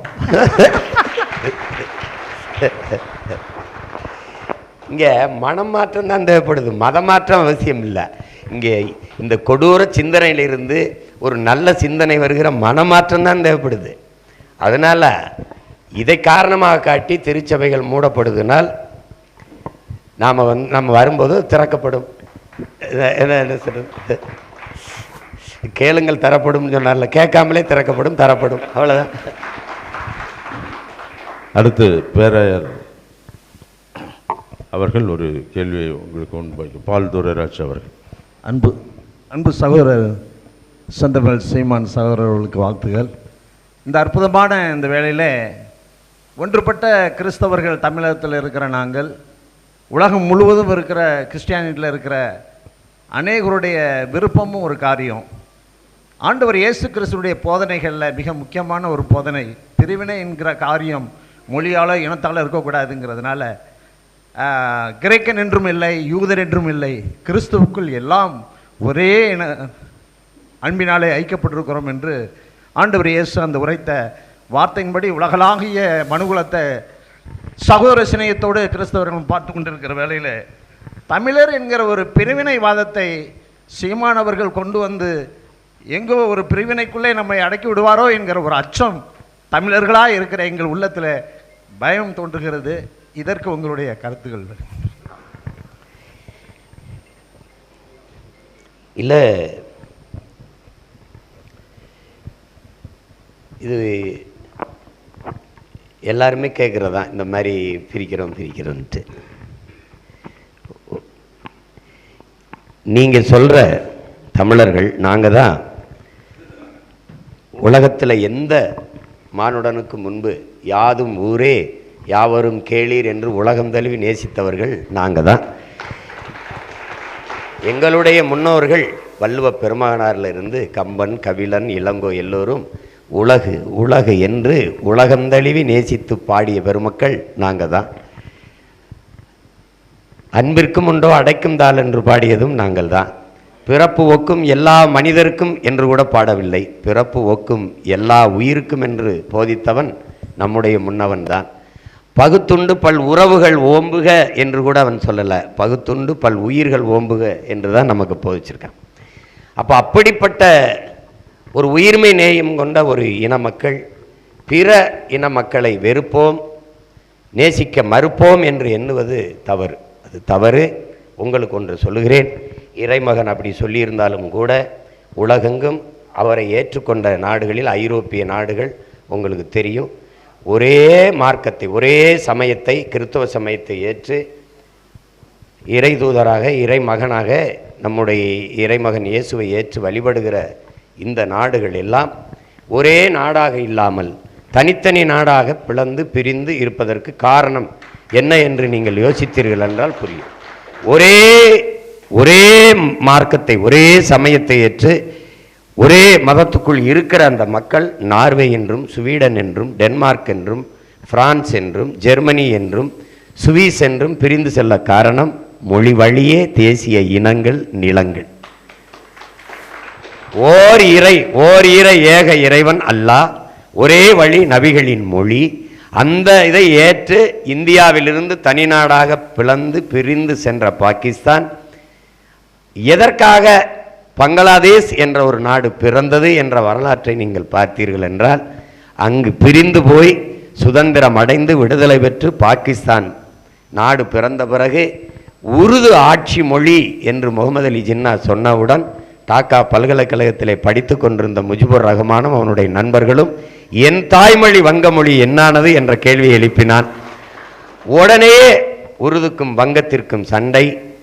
அந்த இடத்தில் நீங்கள் அன்பார்ந்தவர்களை நீங்கள் புரிந்து கொள்ள வேண்டும், மேற்கு வங்கத்தை ஆண்டு கொண்டிருந்த காங்கிரஸ் கட்சியினுடைய முதல்வர் சித்தார்த்த சங்கரே அவன் இந்து. அங்கே பங்களாதேஷ் இன்னைக்கு இருக்கிற கிழக்கு பாகிஸ்தான் அந்த பகுதியில் வாழ்ந்த மக்கள் அவர்கள் இஸ்லாமியர்கள். அங்கே பாகிஸ்தான் இராணுவத்தால் தாக்கப்பட்டு அழிக்கப்படுகிற போது கலவரம் வெடித்த போது சித்தார்த்த சங்கரை எழுந்து சொன்னான், இந்தியாவை ஆண்டு கொண்டிருந்த அம்மையார் இந்திரா காந்தியை பார்த்து, இராணுவத்தை அனுப்பி என் இன மக்களை, அந்த வார்த்தை ரொம்ப முக்கியம், அவன் அங்கே செத்து விழுகிறவன் இஸ்லாமியன் என்று பார்க்கல, இங்கே நின்று பேசுகிற நான் இந்து என்று பார்க்கல, அந்த எந்த நிலத்தில் வாழ்ந்தாலும் அவன் என் தாய்மொழியை பேசுகிற வங்க மொழி வங்காளன் என்ற இனப்பாசத்தில் என் இன மக்களை இராணுவத்தை அனுப்பி பாதுகாக்கிறீர்களா அல்லது என்னுடைய காவல் படையை அனுப்பி பாதுகாக்கட்டுமா என்று கேட்டான். உடனே இந்திரா காந்தி இராணுவத்தை அனுப்பி சண்டையிட்டு கிழக்கு பாகிஸ்தானை பிரித்து அவன் தாய் மொழியிலேயே வங்காள தேசம் என்ற நாட்டை அறிவித்தார்கள். அது மாதிரி இந்தியா ஒரு ஒன்றியம், பல தேசிய இனங்களின் ஒன்றியமாக இருக்குது. இந்தியா பல்வேறு மாநிலங்களாக பிரிக்கப்படுகிற போது மத வழியே, இறை வழியே, சாதி வழியே பிரிக்கப்படவில்லை, மொழி வழியே தேசிய இனங்கள் நிலங்கள். தெலுங்கர்களுக்கு இது, கன்னடர்களுக்கு இது, மலையாளிகளுக்கு இது, மராட்டியருக்கு இது, குஜராத்திக்கு இது, அப்படி தான் பிரிஞ்சான். நீங்கள் நல்லா கவனிச்சுக்கணும், தமிழர்களுக்கு இந்த நாடு என்று தான் வந்தது. அதில் பார்த்துக்கிறோங்க, முதல்ல குஜராத்து மகாராஷ்டிராவில் தான் இருக்குது, மகாராஷ்டிராவில் தான் இருக்குது, 2 பேரும் இந்து தான். ஆனால் குஜராத் தனியா, எனக்கு என் மொழி குஜராத்தி, எனக்கு தனி மாநிலம் தான் என்று பிரிஞ்சான். இன்னைக்கு இங்கிலாந்திலிருந்து அயர்லாந்து பிரிஞ்சதுக்கு காரணம் என்ன? ஒரே மதம் தானே, ஒரே இறை தானே, இறைமகன் இயேசுவை எல்லாரும் வழிபட்டுக்கிட்டு தானே இருந்தாங்க. அப்போது அவன் என்ன சொன்னான், உன் மொழி இங்கிலீஷ், என் மொழி ஐரிஷ். டிவேலராட்ட கேட்குறான், அயர்லாந்து விடுதலைக்கு போராடிய புரட்சியாளன் டிவேலராட்ட, உனக்கு ஐரிஷ் மொழி வேண்டுமா அயர்லாந்து நிலம் வேண்டுமான்னு கேட்டான். இவன் கேட்கும்போது அவன் சொன்னான், உலகத்தில் எங்காவது ஒரு ஓரத்தில் என் தாய் நிலத்திற்கு ஒரு ஈடான ஒரு நிலத்தை என்னால் பெற்றுக்கொள்ள முடியும், ஆனால் என் தாய்மொழி ஐரிஷுக்கு இணையான மொழியை உலகத்தினால் எங்கும் பெற முடியாது, அதனால் என்னுடைய மொழியை கொடுன்னு கேட்டான். அது பற்றுனா உங்க பிள்ளை நான் கேட்பதும் பற்று. எழுதுங்கள் என் நெற்றியில் நான் இஸ்லாமியன் என்று முகமது தர்வீஸ் முழங்கலை, எழுதுங்கள் என் நெற்றியில் நான் அரேபியன் என்று, அப்படிதான் சொன்னான். நாளை என் மார்க்கம் அழிந்து விடுமானால் அதை பார்க்க நான் இருக்க மாட்டேன், இன்றே அழிந்து விடுவேன் என்று சொல்லல அவார்மொழி கவிஞன் ரசூல் அம்சத்து. நாளை என் தாய்மொழி அழிந்து விடுமானால் அதை பார்க்க நான் இருக்க மாட்டேன், இன்றே அழிந்து விடுவேன், இறந்து விடுவேன் என்று தான் சொன்னான். இதெல்லாம் பற்று என்றால் உங்கள் பிள்ளைகள் நாங்கள் சொல்வதும் பற்றுதான். உலக நாடுகள் ஐரோப்பிய கண்டம் முழுமைக்கும் பரவி வாழ்ந்தவர்கள் தமிழர்கள் தான் என்று ஹார்வர்ட் பல்கலைக்கழக பேராசிரியர் பெருமக்கள் டோனி ஜோசப்பும் ரிச்சர்டும் மார்ட்டினும் தன் ஆய்வு கட்டுரையிலே நிறுவுகிறார்கள். ஆசிய கண்டம் முழுமைக்கும் பரவி வாழ்ந்த ஒரு இனம். இந்திய துணைக்கண்டத்தில் இந்த நாட்டை இந்துக்கள் நாடு என்று சொல்வதை நான் ஏற்க மாட்டேன். இந்த நிலப்பரப்பு முழுதும் தமிழை தாய்மொழியாக கொண்ட நாகர்கள் தான் பரவி வாழ்ந்தார்கள் என்று அரசியல் சாசனத்தை வகுத்து கொடுத்த புரட்சியாளர் அம்பேத்கர் என்னுடைய தாய்மொழி கூட தமிழ்தான் என்று, என் முன்னவர்களின் மொழி கூட தமிழ்தான் என்று அண்ணல் அம்பேத்கர் பேசுகிறார். அப்போ தெற்காசிய முழுமைக்கும் இந்திய துணைக்கண்டம் முழுமைக்கும் பரவி வாழ்ந்த நான் காலடியில் குறுக காரணம் என் மொழி என பற்றை விட்டு விலகியதால் தான் இவ்வளவு தூரம் வீழ்ந்து இன்றைக்கு அடுத்தவனிடத்தில் அதிகாரத்தை கொடுத்து விட்டு அற்ப உரிமையை கூட பெற முடியாமல் வீதியிலே நின்று போராடுகிறேன். அதுவும் உரிமையை கேட்டு போராடக்கூட, நின்று போராடக்கூட நிலம் தர மறுக்கிற அதிகாரத்துக்கிட்டே நிற்கிறேன். இந்த இடத்தில் நான் போராடி கொள்ளவா கூடாது, ஆள் நடமாட்டம் இல்லாத அங்கு போ, எந்த உரிமையும் இல்லாது, கடலுக்குள் மீன் பிடிக்க முடியாது, வேளாண்மை செய்ய முடியாது, விளைய வைக்க முடியாது, விளைய வச்சால் அதுக்கு உரிய விலை இருக்காது, படிக்க முடியாது, படித்தால் வேலை இருக்காது. எல்லா சிக்கலுக்கும் காரணம் இந்த உணர்வற்று நான் விட்டதான். தமிழர்கள் தங்கள் பெருந்தன்மையாலும் பேரன்பினாலும் பிழை செய்தவர்கள். அதனால்தான் நாங்கள் சொல்லுகிறோம், இப்பவும் நாங்கள் சொல்லுகிறோம், வாழும் உரிமை எவருக்கும் உண்டு என் தாய் நிலத்தில், ஆளும் உரிமை தமிழர் எமக்கே உண்டு. வந்தவரையெல்லாம் வாழ வைப்போம், எம் சொந்தவரை மட்டுமே வந்தவரையெல்லாம் வாழ வைப்போம், அது எம் இனத்தின் பெருமை. எம் சொந்தவரை மட்டுமே ஆள வைப்போம், அது எம் இனத்தின் அடிப்படை அரசியல் உரிமை, ஃபண்டமெண்டல் பொலிட்டிக்கல் ரைட்ஸ். எல்லோரும் ஒன்னா நிற்போம், ஒரு தாய் பிள்ளைகளாக நாங்கள் தான் சற்று முன்னால் நிற்போம். எல்லோரும் ஒரு தாய் பிள்ளைகளாக கூடி வாழுவோம், ஆனால் எங்கள் தாய் நாட்டை தமிழர்கள் நாங்கள் தான் ஆளுவோம். ஏன் நாங்கள் ஆள வேண்டும்? நாங்கள் ஆளும் போது இது என் மொழி, இது என் கலை, என் இலக்கியம், என் இன வரலாறு, இது என் இறை, இது என் கடல், இது என் மலை, இது என் காடு, இது என் பிள்ளைகளின் கல்வி, என் பிள்ளைகளின் வேலை வாய்ப்பு, அவருடைய எதிர்கால பாதுகாப்பான வாழ்வு, இது என் நாட்டின் நிலம் வளம் என் மக்களுக்கானது, இது என் மக்களுக்கான மருத்துவம். இப்படி பார்த்து பார்த்து செய்ய வேண்டும் என்றால் என் தாயை 1000 பேர் அம்மாவென்று அழைக்கலாம், ஆனால் நான் அழைப்பது போல வராது. என்னுடைய ஆன்மா நிறைந்த அன்பு வேற எந்த மகனாலும் தர முடியாது. எத்தனை தாயும் என்னை மகனே என்று அழைக்கலாம், ஆனால் என்னை பெற்றவள் காட்டுகிற பேரன்பு எவளிடம் வராது. அதனால் என் தாய் நிலத்தை நாங்கள் ஆளுவது போல எவனாலும் நேசித்து ஆள முடியாது. இதை ஏற்பவர்கள் எங்களோடு இருக்கலாம், எதிர்ப்பவர்கள் எவரோடும் நிற்கலாம். இதுதான் எங்க கோட்பாடு. நன்றி.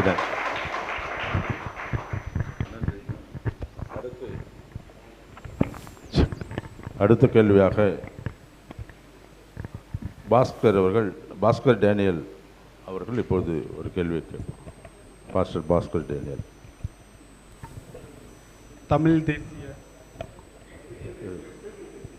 தமிழ் தேசிய கட்சியின் அண்ணன் தலைவர் சீமான் செந்தமிழ் அண்ணன் சீமானிடம் சிறுபான்மை மக்கள் நல கட்சியின் சார்பாக எங்களுக்கு 2 கட்சியுமே, திராவிட கட்சியுமே மாறி மாறி எங்களுக்கு தலித், கிறிஸ்தவ, இஸ்லாமிய இடஒதுக்கீடை தர்றேன் அப்படின்னு சொல்கிறாங்க. ஆனால் அவங்க எங்களுக்கு உரிய உரிமைகளே அவங்க கொடுக்க மறுக்கிறார்கள். உங்களுடைய நிலைப்பாடுகள் என்ன என்பதை எங்களுக்கு அன்புடன் தெரிவித்துக்கொள்ளும். இந்த சிக்கலுக்கு தொடர்ச்சியாக குரல் எழுப்பி வருகிறவன் என்ற முறையிலே இங்கே சாதிய இழிவு, தீண்டாமை, கொடுமையை போக்குவதற்குத்தான் நம் கிறிஸ்தவத்தை, இஸ்லாத்தை எமது உறவுகள் ஏற்றார்கள். அதில் கிறித்தவத்தை ஏற்றிருக்கிறவர்கள் எஸ்சி பட்டியலிலிருந்து பிசிக்கு சேர்க்கப்பட்டு விட்டார்கள். அதனால் அவர்களுக்கு இந்த அரசியல் அமைப்பு நமக்கு கொடுத்திருக்கிற சிறப்பு தொகுதிகள் 42 தொகுதி, பழங்குடி மக்களுக்கு 2, அப்போ 44 தொகுதிகள் நமக்கு கொடுத்துருக்கு. இந்த சிறப்பு தொகுதிகளில் நாம் போட்டியிட வாய்ப்பு இல்லை, ஏன்னா பிசி ஆயிடும். அதை மறுபடியும் இந்த எஸ்சி பட்டியலில் சேர்க்க வேண்டும் என்று போராடி கொண்டிருக்கிறோம். இவர்கள் செய்யலை. ஆனால் இப்போ போட்டியிடுவதனால் பொது தொகுதியில் தான் போட்டியிட வேண்டும். அதை மறுக்கிறார்கள் மற்றவர்கள். நாம் தமிழர் கட்சி தொடர்ச்சியாக அந்த வாய்ப்பை இந்த தாழ்த்தப்பட்ட எனது சொந்தங்கள், தாழ்ந்தவர்கள் அல்ல, தாழ்த்தப்பட்ட எனது சொந்தங்கள், கிறித்தவத்தை ஏற்றிருக்கிற என் மக்களுக்கு பொது தொகுதியில் போட்டியிட வாய்ப்பை தொடர்ந்து கொடுத்து வருகிறோம். இம்முறையும் கொடுக்குறோம். அதை நமது அதிகாரம் வந்த பிறகு அதை தூக்கி கீழே கிழிச்சு போட்டு இந்த சிறப்பு தொகுதியில் உரிமையை பெறமில்ல, நாமளே கொடுக்குறோம். போடா, இப்போவே எனக்கு இருக்க பிரச்சனை என்ன? நீங்கள் இப்போ உங்கள் பேர் அலெக்சாண்டர் இப்படி இருக்குதுன்னு வச்சுக்கிறோங்க, அதான் ஒரு பேர் கிறித்தவ பேர் இருக்குது. அந்த சான்றிதழில் இந்துன்னு இருந்தால் தான் அந்த பொது தொகுதியில் போட்டி போட விடுறான், இந்த இது சிறப்பு தொகுதியில் போட்டி போட விடுறான். இப்போ எனக்கே நல்லா படித்த தம்பி நல்லா இருங்க, இவன் தம்பியை நிறுத்தலாமாடா இந்த தொகுதியிலன்னா, அண்ணா சான்றிதழில் கிறிஸ்துவர்னு இருக்குன்னா அப்போ பிசிக்கு போயிடறாருன்னா போட முடியாது. அப்போ நானே அந்த துயரத்தை அனுபவிச்சுக்கிட்டு இருக்கிறதுனால உறுதியாக நம்ம இதை மாத்திரம். கொஞ்சம் காலம் கொடுங்க, இவ்வளோ காலம் பொறுத்துட்டே கொஞ்சம் கொஞ்சம் கொஞ்சம் பொறுங்க, ஒரு 6 மாத காலம் பொறுங்க, கொஞ்சம் பொறுங்க. அடுத்து சாம்சன் அவர்கள் ஒரு கேள்வி கேட்பார்.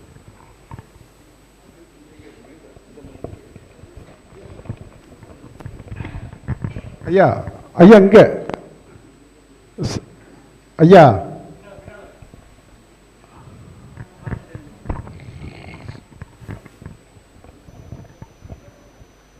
ஹலோ, அன்பு அண்ணன் சீமான் அவர்களுக்கும் வந்திருக்கிற அனைவருக்கும் முதற்கண் வணக்கத்தை தெரிவித்துக் கொள்கிறேன்.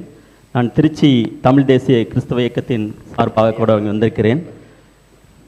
அண்ணனை 2009 ராமசீரத்தில் முதல் பேச்சிலிருந்து நான் கவனித்து பின்தொடர்ந்து வந்து கொண்டிருக்கிறேன். இந்த நாளில் கூட கிறிஸ்தவ மிஷினரிகள் இந்தியாவில் ஆற்றிய பணிகள் எண்ணற்றன. கல்வி பணி, மருத்துவம், தீண்டாமை ஒழிப்பு மற்றும் ஒடுக்கப்பட்ட மக்களுக்கான முன்னேற்றத்தில் அனைத்து பிரிவுகளும் அவர்கள் பணியாற்றி கொண்டிருக்கிறார்கள். ஆனால் அப்படிப்பட்ட கால சூழ்நிலையில் கூட ஏன் இந்த பாளையங்கோட்டை கூட இந்தியாவின் ஆக்ஸ்போர்ட் என்று கூட அழைக்கப்படுகிறது. அதற்கு முக்கியமான காரணங்கள் அருட்பணியாளர்கள் மாத்திரமே. அப்படிப்பட்ட சூழ்நிலையில் இவர்களின் சேவைகளை பாராட்டி அண்ணன் பெரிதும் பாராட்டி பேசாததும் மற்றவர்களைப் போல மௌனம் காப்பதும் ஏன் என்பதுதான் என்னுடைய கேள்வியாக இருக்கிறது. இல்லை, நான் பாராட்டி தான் பேசிட்டு இருக்கேன். ஏற்கனவே கிறிஸ்தவ மிஷினரின்னு தான் RSS பிஜேபி சொல்லுது, திமுக என்னைய பிஜேபின்னு பிடிஎம்னு சொல்லுது, திடீர்னு இஸ்லாமிய கைக்கூலின்னு சொல்லுது. எவனும் எனக்கு கூலி தந்த மாதிரி தெரியல, அது சொல்லிக்கிட்டு தான் இருக்கிறாத. அதெல்லாம் இல்லை, நான் பாராட்டி பேசாமல் எப்படி இருப்பேன்? பாராட்டி பேசுகிறேன். அதெல்லாம் சும்மா நீங்கள் சொல்ல, என் பேச்சை நீங்கள் கூர்ந்து கவனிக்குமா அந்த இடத்துல மட்டும் கவனிக்காம விட்டீங்கன்னு நினைக்கிறேன். உங்கள் முன்னாடியே பாராட்டிடுறேன். இவர்கள் நான் எப்போ பேசினேன்னா, பெரியார் படிக்க வச்சாருன்னு சொல்கிறதில்ல, படிக்க வச்சாருன்னு சொல்கிறதுக்கு முன்னாடி பெரியார் ஐயா ராமசாமி அவர்கள் வருவதற்கு முன்னாடியே கிறித்தவ மிஷினரி தொடங்கி பல இடங்களில் மருத்துவக் கல்லூரி, பல கல்லூரிகளை தொடங்கி படிக்க வச்சது கிறித்தவ பெருமக்கள், அந்த வந்தவர்கள் தான். நான் எவ்வளோ சொல்லிட்டேன். அதனால் இனிமே இன்னும் கூடுதலாக வேணா பேசுகிறேன். நன்றிண்ணே. அடுத்து சகோதரி ஜோன்சி அவர்கள். ஜான்சி. அண்ணன் சீமான் அவர்களுக்கு வணக்கம். தமிழ்நாட்டில் பிஜேபி ஆட்சிக்கு வந்தால் கட்டாய மதமாற்ற சட்டத்தை கொண்டு வருவோம் என்று வலியுறுத்தி கூறுகிறார்கள். இதற்கு உங்கள் கருத்து என்ன? கிறிஸ்தவர்களாகிய எங்களுக்கு உங்கள் பாதுகாப்பு எப்படி கிடைக்கும்? தங்கச்சி, தனியாக கிறிஸ்தவர்களுக்கு, இஸ்லாமியர்களுக்கு, இந்துக்களுக்குன்னு ஒரு பாதுகாப்பு, அதுக்கு ஒரு அரசு என்று கிடையாது. முதல்ல அதை விளங்கிக்கணும். நமக்கு ஒரே ஒரு அரண் தான் இருக்குது. அதைத்தான் அண்ணன் பழனி பாபா திருப்பி சொல்கிறாங்க. சாதி மதமாக பிரிந்து நின்றீர்கள் என்றால் தனிமைப்படுத்தப்படுவீர்கள், பலகீனப்படுத்தப்படுவீர்கள், அச்சுறுத்தப்படுவீர்கள். மொழி இனமாக இணைந்து நின்றீர்கள் என்றால் வலிமை பெறுவீர்கள், பாதுகாப்பாக வாழ்வீர்கள் என்று. அதுதான் உண்மை. நமக்கென்று ஒரு அரசியல் வந்துடுச்சு. எல்லாருக்குமான அரசியல் வந்துடுச்சு. இது இங்கே இருக்கிற என் முன்னாடி இருக்கிற இந்த என் மக்களுக்கு மட்டும் இல்லை, புல்லு பூண்டு நாய் நரி ஆடு மாடு கோழி மரம் மலை கடல் எல்லாத்துக்குமான அரசியலை நம்ம எடுத்து வைக்கும்போது பேரரணாக நின்று பாதுகாப்போம். பிஜேபி ஆட்சிக்கு வந்தால் அப்படிங்கிறீங்க, அதை வரவிடுறதுக்காக நான் இவ்வளோ காலம் கத்திக்கிட்டு இருக்கேன். இந்த முழங்காலில் வலி இருக்குது, நிற்க முடியல, ஆனாலும் நின்று கத்திக்கிட்டு 15 வருஷமாக பேசாதேங்கிறான் மருத்துவர். என்னை எப்படி பேச சொல்கிறாங்க தெரியுமா? வணக்கம், வாங்க, நல்லா இருக்கீங்களா, சாப்பிட்டீங்களா, இந்த அளவு தான் பேசணும். நீ பேசுகிறதெல்லாம் பார்த்தீங்கன்னா இது கஷ்டம் அப்படிங்கிறாங்க. ஏன்னா உங்களுக்கு துடிக்கிற மாதிரி இதை எனக்கு துடிக்காது. எனக்கு 45 விழுக்காடு தான் துடிக்குது. நான் சொன்னேன் அவர்கிட்ட, நான் இதய துடிப்பில் வாழலை, லட்சிய துடிப்பில் வாழ்கிறேன். அதனால் என்னை நீங்கள் மருத்துவத்திலேருந்து விலக்கி வச்சுருங்க அப்படின்ட்டு இவ்வளவு கத்திக்கிட்டு இருக்கேன். நான் தேர்தல் வரும்போது 2 மாதம் பேசிட்டு போனால் அந்த தொண்டையில் 2 பக்கமும் ரத்தம் கசியும், உள்ளுக்குள்ளே ரத்தம் கசிஞ்சு ஓடுறது எனக்கே தெரியும். அவ்வளோ தூரம் பேசுகிறது பிஜேபி ஆட்சிக்கு வர விடுறதுக்கா? என்னங்க வராது. நீங்கள் ஒரு கவலையும் படாதீங்க. ஒன்றே ஒன்று செய்யுங்க, உங்கள் அண்ணனுக்கு ஒரு ஓட்டை போட்டு நிம்மதியாக படுங்க. யாருக்கு? இந்த பாருங்க, நெஞ்சில் சுமந்துக்கிட்டு இருக்கேன் பாருங்க, இவருக்கு இறைமகன் இயேசு மானுடனின் பாவத்தை போக்குறதுக்கு சிலுவையை சுமந்தார். உங்கள் பிள்ளை, உங்கள் உடன் பிறந்தவன் இந்த மானுட குலத்தின் பசியை போக்குறதுக்கு இந்த கலப்பையை சுமந்துக்கு நிற்கிறேன் பாருங்க. இந்த சின்னத்தில் இருக்கிற ஆள் யார் தெரியுமா? இந்த சின்னமாக இருக்கிற நான் தான். என்னைய மாதிரியாக வச்சு வரைஞ்சி அனுப்பி பாருங்க. அது சிலுவை, இது கலப்பை. ரெண்டின் பயன்பாடும் மனிதர் மானுட குலத்திற்கு தான். அதனால மறக்காம இதுக்கு ஒரு ஓட்டை போட்டு நிம்மதியாக தூங்க, நாட்டு அண்ணன் பார்த்துக்கிறேன். கவலையே விடுங்க, கவலையை விடுங்க. அடுத்த கேள்வி குரலின் அவர்கள். ஆனால் இது எல்லா கிறிஸ்தவர்களுக்கும் சார்பில் தமிழ் தேசிய கிறிஸ்துவ இயக்கத்தின் ஊடாக ஒரு கேள்வி. எந்த திருச்சபைக்கும் கல்லறை அப்படின்றது வந்து ஒரு பெரிய பிரச்சனையாக இருக்குது. எல்லா சபை மக்களுக்கும் கல்லறை தோட்டம் அப்படின்றது வந்து முன்னே நாங்கள் நிம்மதியாக புதைச்சிட்டு இருந்தோம். இப்போ புதைச்சதை கூட தோண்டி எடுத்து எங்களுக்கு கொடுத்த கல்லறை கூட பிடிங்கிறாங்க. அப்படி ஒரு சான்று வந்து பல்லாவரம் என்னுடைய பங்குலேயே இது நடந்திருக்குது. இது நிறைய கிறித்துவ சகோதரர்கள் என்கிட்ட கேட்டு, அண்ணங்கிட்ட தயவுசெய்து இந்த கேள்வி வச்சுருங்க, அண்ணன் வாய் திறந்து பேசினா தான் நமக்கு அட்லீஸ்ட் செத்துட்டாக புதைக்கிறதுக்கு இடமாவது கிடைக்கணும் அந்த அரசாங்கத்துக்கிட்ட அப்படின்னு வைக்க சொன்னாங்க. அந்த கேள்வி உங்ககிட்ட வச்சுட்டேன். நாட்டையே பாதுகாக்க போகிறேன், இந்த கல்லறை தோட்டத்தை பாதுகாக்க மாட்டேன்னா? அண்ணா அண்ணா, உங்கள் பதிலுக்கு முன்னாடி ஒரே ஒரு சின்ன இது மட்டும். காமராஜர்கிட்ட போய் ஒரு கிராமத்து மக்கள் போய், ஐயா எங்களுக்கு சுடுகாட்டுக்கு இடம் இல்லை, வழி இல்லை, வழியை காட்டுங்க அப்படின்னு சொல்லி வழி போட்டுத்தாங்க அப்படின்னு சொல்லி காமராஜர்கிட்ட கேட்டிருக்காங்க. காமராஜர் ஐயா சிரிச்சுக்கிட்டு, ரொம்ப வெடிச்சிருப்பி சிரிப்பார், சிரிச்சுக்கிட்டு அவர் சொல்லியிருக்காரு, அட முட்டா போயிடலாம், நான் வாழ்றவனுக்கு வழியை தேடிக்கிட்டு இருக்கிறேன், நீங்க என்னடா சாகுறவனுக்கு வழியை தேடிக்கிட்டு இருக்கீங்களா அப்படின்னு சொல்லி. இந்த பதில் போதுமா? எனக்கு பதிலாக தான் என் தம்பி சொல்லிட்டாப்ல. இங்கே பாருங்க, பாதுகாப்போம். அதுக்கு முன்னாடி தோண்டி எடுத்து அப்படின்னு இருக்குல்ல, அந்த தோண்டின இடத்துல எவன் தோண்டினானோ அவனை புதைப்போம். புரியுதா? இந்த கோபத்தை கிறிஸ்துவ மக்கள்லாம் அண்ணன்ட்ட வைங்கன்னாங்க. இந்த கோபத்தை அண்ணன்ட்ட வைக்காம கையை இவன்ட்ட வைங்க சின்னத்தில். இந்த கோபத்தை அங்கே காட்டுங்க. இவ்வளோ பஞ்சாயத்து இருக்குது, இவ்வளோ பிரச்சனை இருக்குது. அம்மா சொல்கிறாங்க வந்து, அண்ணா இது மிஸ்ரி நம்ம இதெல்லாம் மூடுறாங்க திருச்சபையெல்லான்ட்டு. ஆனால் கன்னியாகுமரியில் போடுற ஓட்டு பூரா அவனுக்கு தான் போடுறாங்க, என்னையை கைவிட்டுறாங்க. இதை இந்த பெத்ததாயை விட்டுட்டு பெத்ததாயை பட்டினி போட்டு எத்தனை ஆயிரம் அன்னதானம் செஞ்சாலும் பலன் வராத மாதிரி பெத்த மகனை ரோட்டில் போட்டு மற்றவனுக்கு அதிகாரத்தை கொடுத்து விட்டுறது. இந்த வாட்டியாவது இந்த ஒரு முறை திருப்பி திருப்பி அதிகாரத்தை கொடுத்துட்டீங்க, மாறி மாறி கொடுத்துட்டீங்க. திமுக அதிமுகன்னு. ஐயா ஸ்டாலின் அவர்கள் ஆட்சியில் கூட இப்போ வாழ்ந்துட்டீங்க, ஐயா எடப்பாடி ஆட்சியிலையும் கூட வாழ்ந்துட்டீங்க. ஒரு முறை உங்கள் பிள்ளை எனக்கு அதிகாரத்தை கொடுத்து வாழ்ந்து தான் பாருங்களேன் எப்படி இருக்குது நாடுன்னு. ஒரு முறை வீடியோ ஒரு தடவை தான் கொடுப்போம்யா, என்ன கட்டணும்னு. என்ன இந்த ஸ்டாலின் எடப்பாடியை விட கேவலமாக ஒரு ஆட்சியை நடத்திட போகிறேன் அவங்க மகன். என்ன உலகத்தின் தலை சிறந்த நாடாக மாற்றி படைப்பேன். இது என் கனவில்ல, பல ஆயிரம் ஆண்டுகளாக என் முன்னவர்கள் தூக்கி சுமந்து வந்த கனவு. முறை செய்து காப்பாற்றும் மன்னவன் மக்களுக்கு இறையென்று வைக்கப்படுங்கிறான். உருவசியும் ஓவா பிணியும் செருவகையும் சேராது இயல்வது நாடுங்கிறான். குடிதழி கோலோச்சு மாநில மன்னன் அடிதழி நிற்கும் உலகன்னு எல்லாவற்றையும் பகுத்து வகுத்து வைத்து விட்டு போன எனது முன்னவர்களின் கனவு. மன்னராட்சி காலத்திலே ஆகச் சிறந்த குடியாட்சியை நடத்திய என் முன்னவர்களின் கனவு. சாதாரண குடிமகள் கண்ணகி பெருமாட்டி அரசன் அவையிலே கால் சிலம்பை உடைத்து நீதியை நிலைநாட்டி விடுகிற ஒரு ஜனநாயகத்தை என் முன்னவன் வைத்திருக்கிறான்னா, இன்னைக்கு மக்களாட்சி காலத்தில் சட்டசபையில் எதிர்க்கட்சிகள் பேச முடியாது, வெளிநடப்பு தான் செய்ய முடியுது. இதை மக்களாட்சிங்கிறான். உண்மையான மக்களாட்சி நமது முன்னவர்கள் நடத்தினது. எல்லாவற்றுக்கும் மேலாக என்னுயிர் தலைவன் மேதகுவே பிரபாகரன் கண்ட பெருங்கனவு இந்த மகன் கையளிக்கப்பட்டிருக்குது. 200 ஆண்டுகள் கழித்து என் இனம் எப்படி வாழ வேண்டும் என்கிற கனவை கொண்டிருந்த ஒரே மகன் இந்த இனத்தில் என்னுயிர் தலைவன் மேதகுவே பிரபாகரன் அவர்கள் தான். அவனுக்கும் கனவுல என் மொழி மீளணும், என் இனம் வாழணும், ஆளணும், என் கலை போற்றப்படணும், என் இலக்கியம் போற்றப்படணும், என் இன வரலாறு உலகம் அறியணும்னு கனவு கண்டிருந்த மகன் அவன்தான். சிங்களன் எங்களோடு சண்டை போட்டான், உடன் பிறந்தார்களே. 35 ஆண்டுகள் அவனை எதிர்த்து நாங்கள் சண்டையிட்டோம். அவன் 2,80,000 இராணுவ வீரர்கள், என் தலைவனிடத்தில் வெறும் 25,000 விடுதலை புலிகள் மக்கள் இராணுவம். அவன் கடன் வாங்கி கையெழுத்திடாத நாடே கிடையாது. சிங்களன் எல்லா நாட்டிலும் கடன் வாங்கினான், ஆயுதம் வாங்கினான். ஆனால் பிரபாகரன் இந்த நாட்டில் ₹1 கடன் வாங்கி கையெழுத்திட்டான் என்று யாராவது நீங்கள் சொல்ல முடியுமா? அவனே வேளாண் பண்ணைகளை உருவாக்கினான், அவனே விவசாயம் செய்தான், அவனே மருத்துவர்களை வெளிநாடுகளுக்கு அனுப்பி பிள்ளைகளை தேர்வு செஞ்சு மருத்துவம் படித்து வர வச்சு தன் பிள்ளைகளுக்கு மருத்துவம் கொடுத்தான், எல்லாம் செய்தான். மின்சாரத்தை சிங்களன் என் நிலத்திற்கு தரவில்லை, பெட்ரோல் டீசலை எரித்து மின்சாரத்தை உற்பத்தி செய்து தன் நாட்டு மக்களுக்கு கொடுத்தான். தோட்டா இல்லை, கடைசி நேரத்தில் வழி இல்லை, சைக்கிளுக்கு போடுற பிரிவில் பால் ரசு குண்டை தூக்கிட்டு வந்து உருக்கி கொண்டு செஞ்சு சண்டை போட்டான். இதுக்கு பேர் தான் தற்சார்பு பொருளாதாரம்.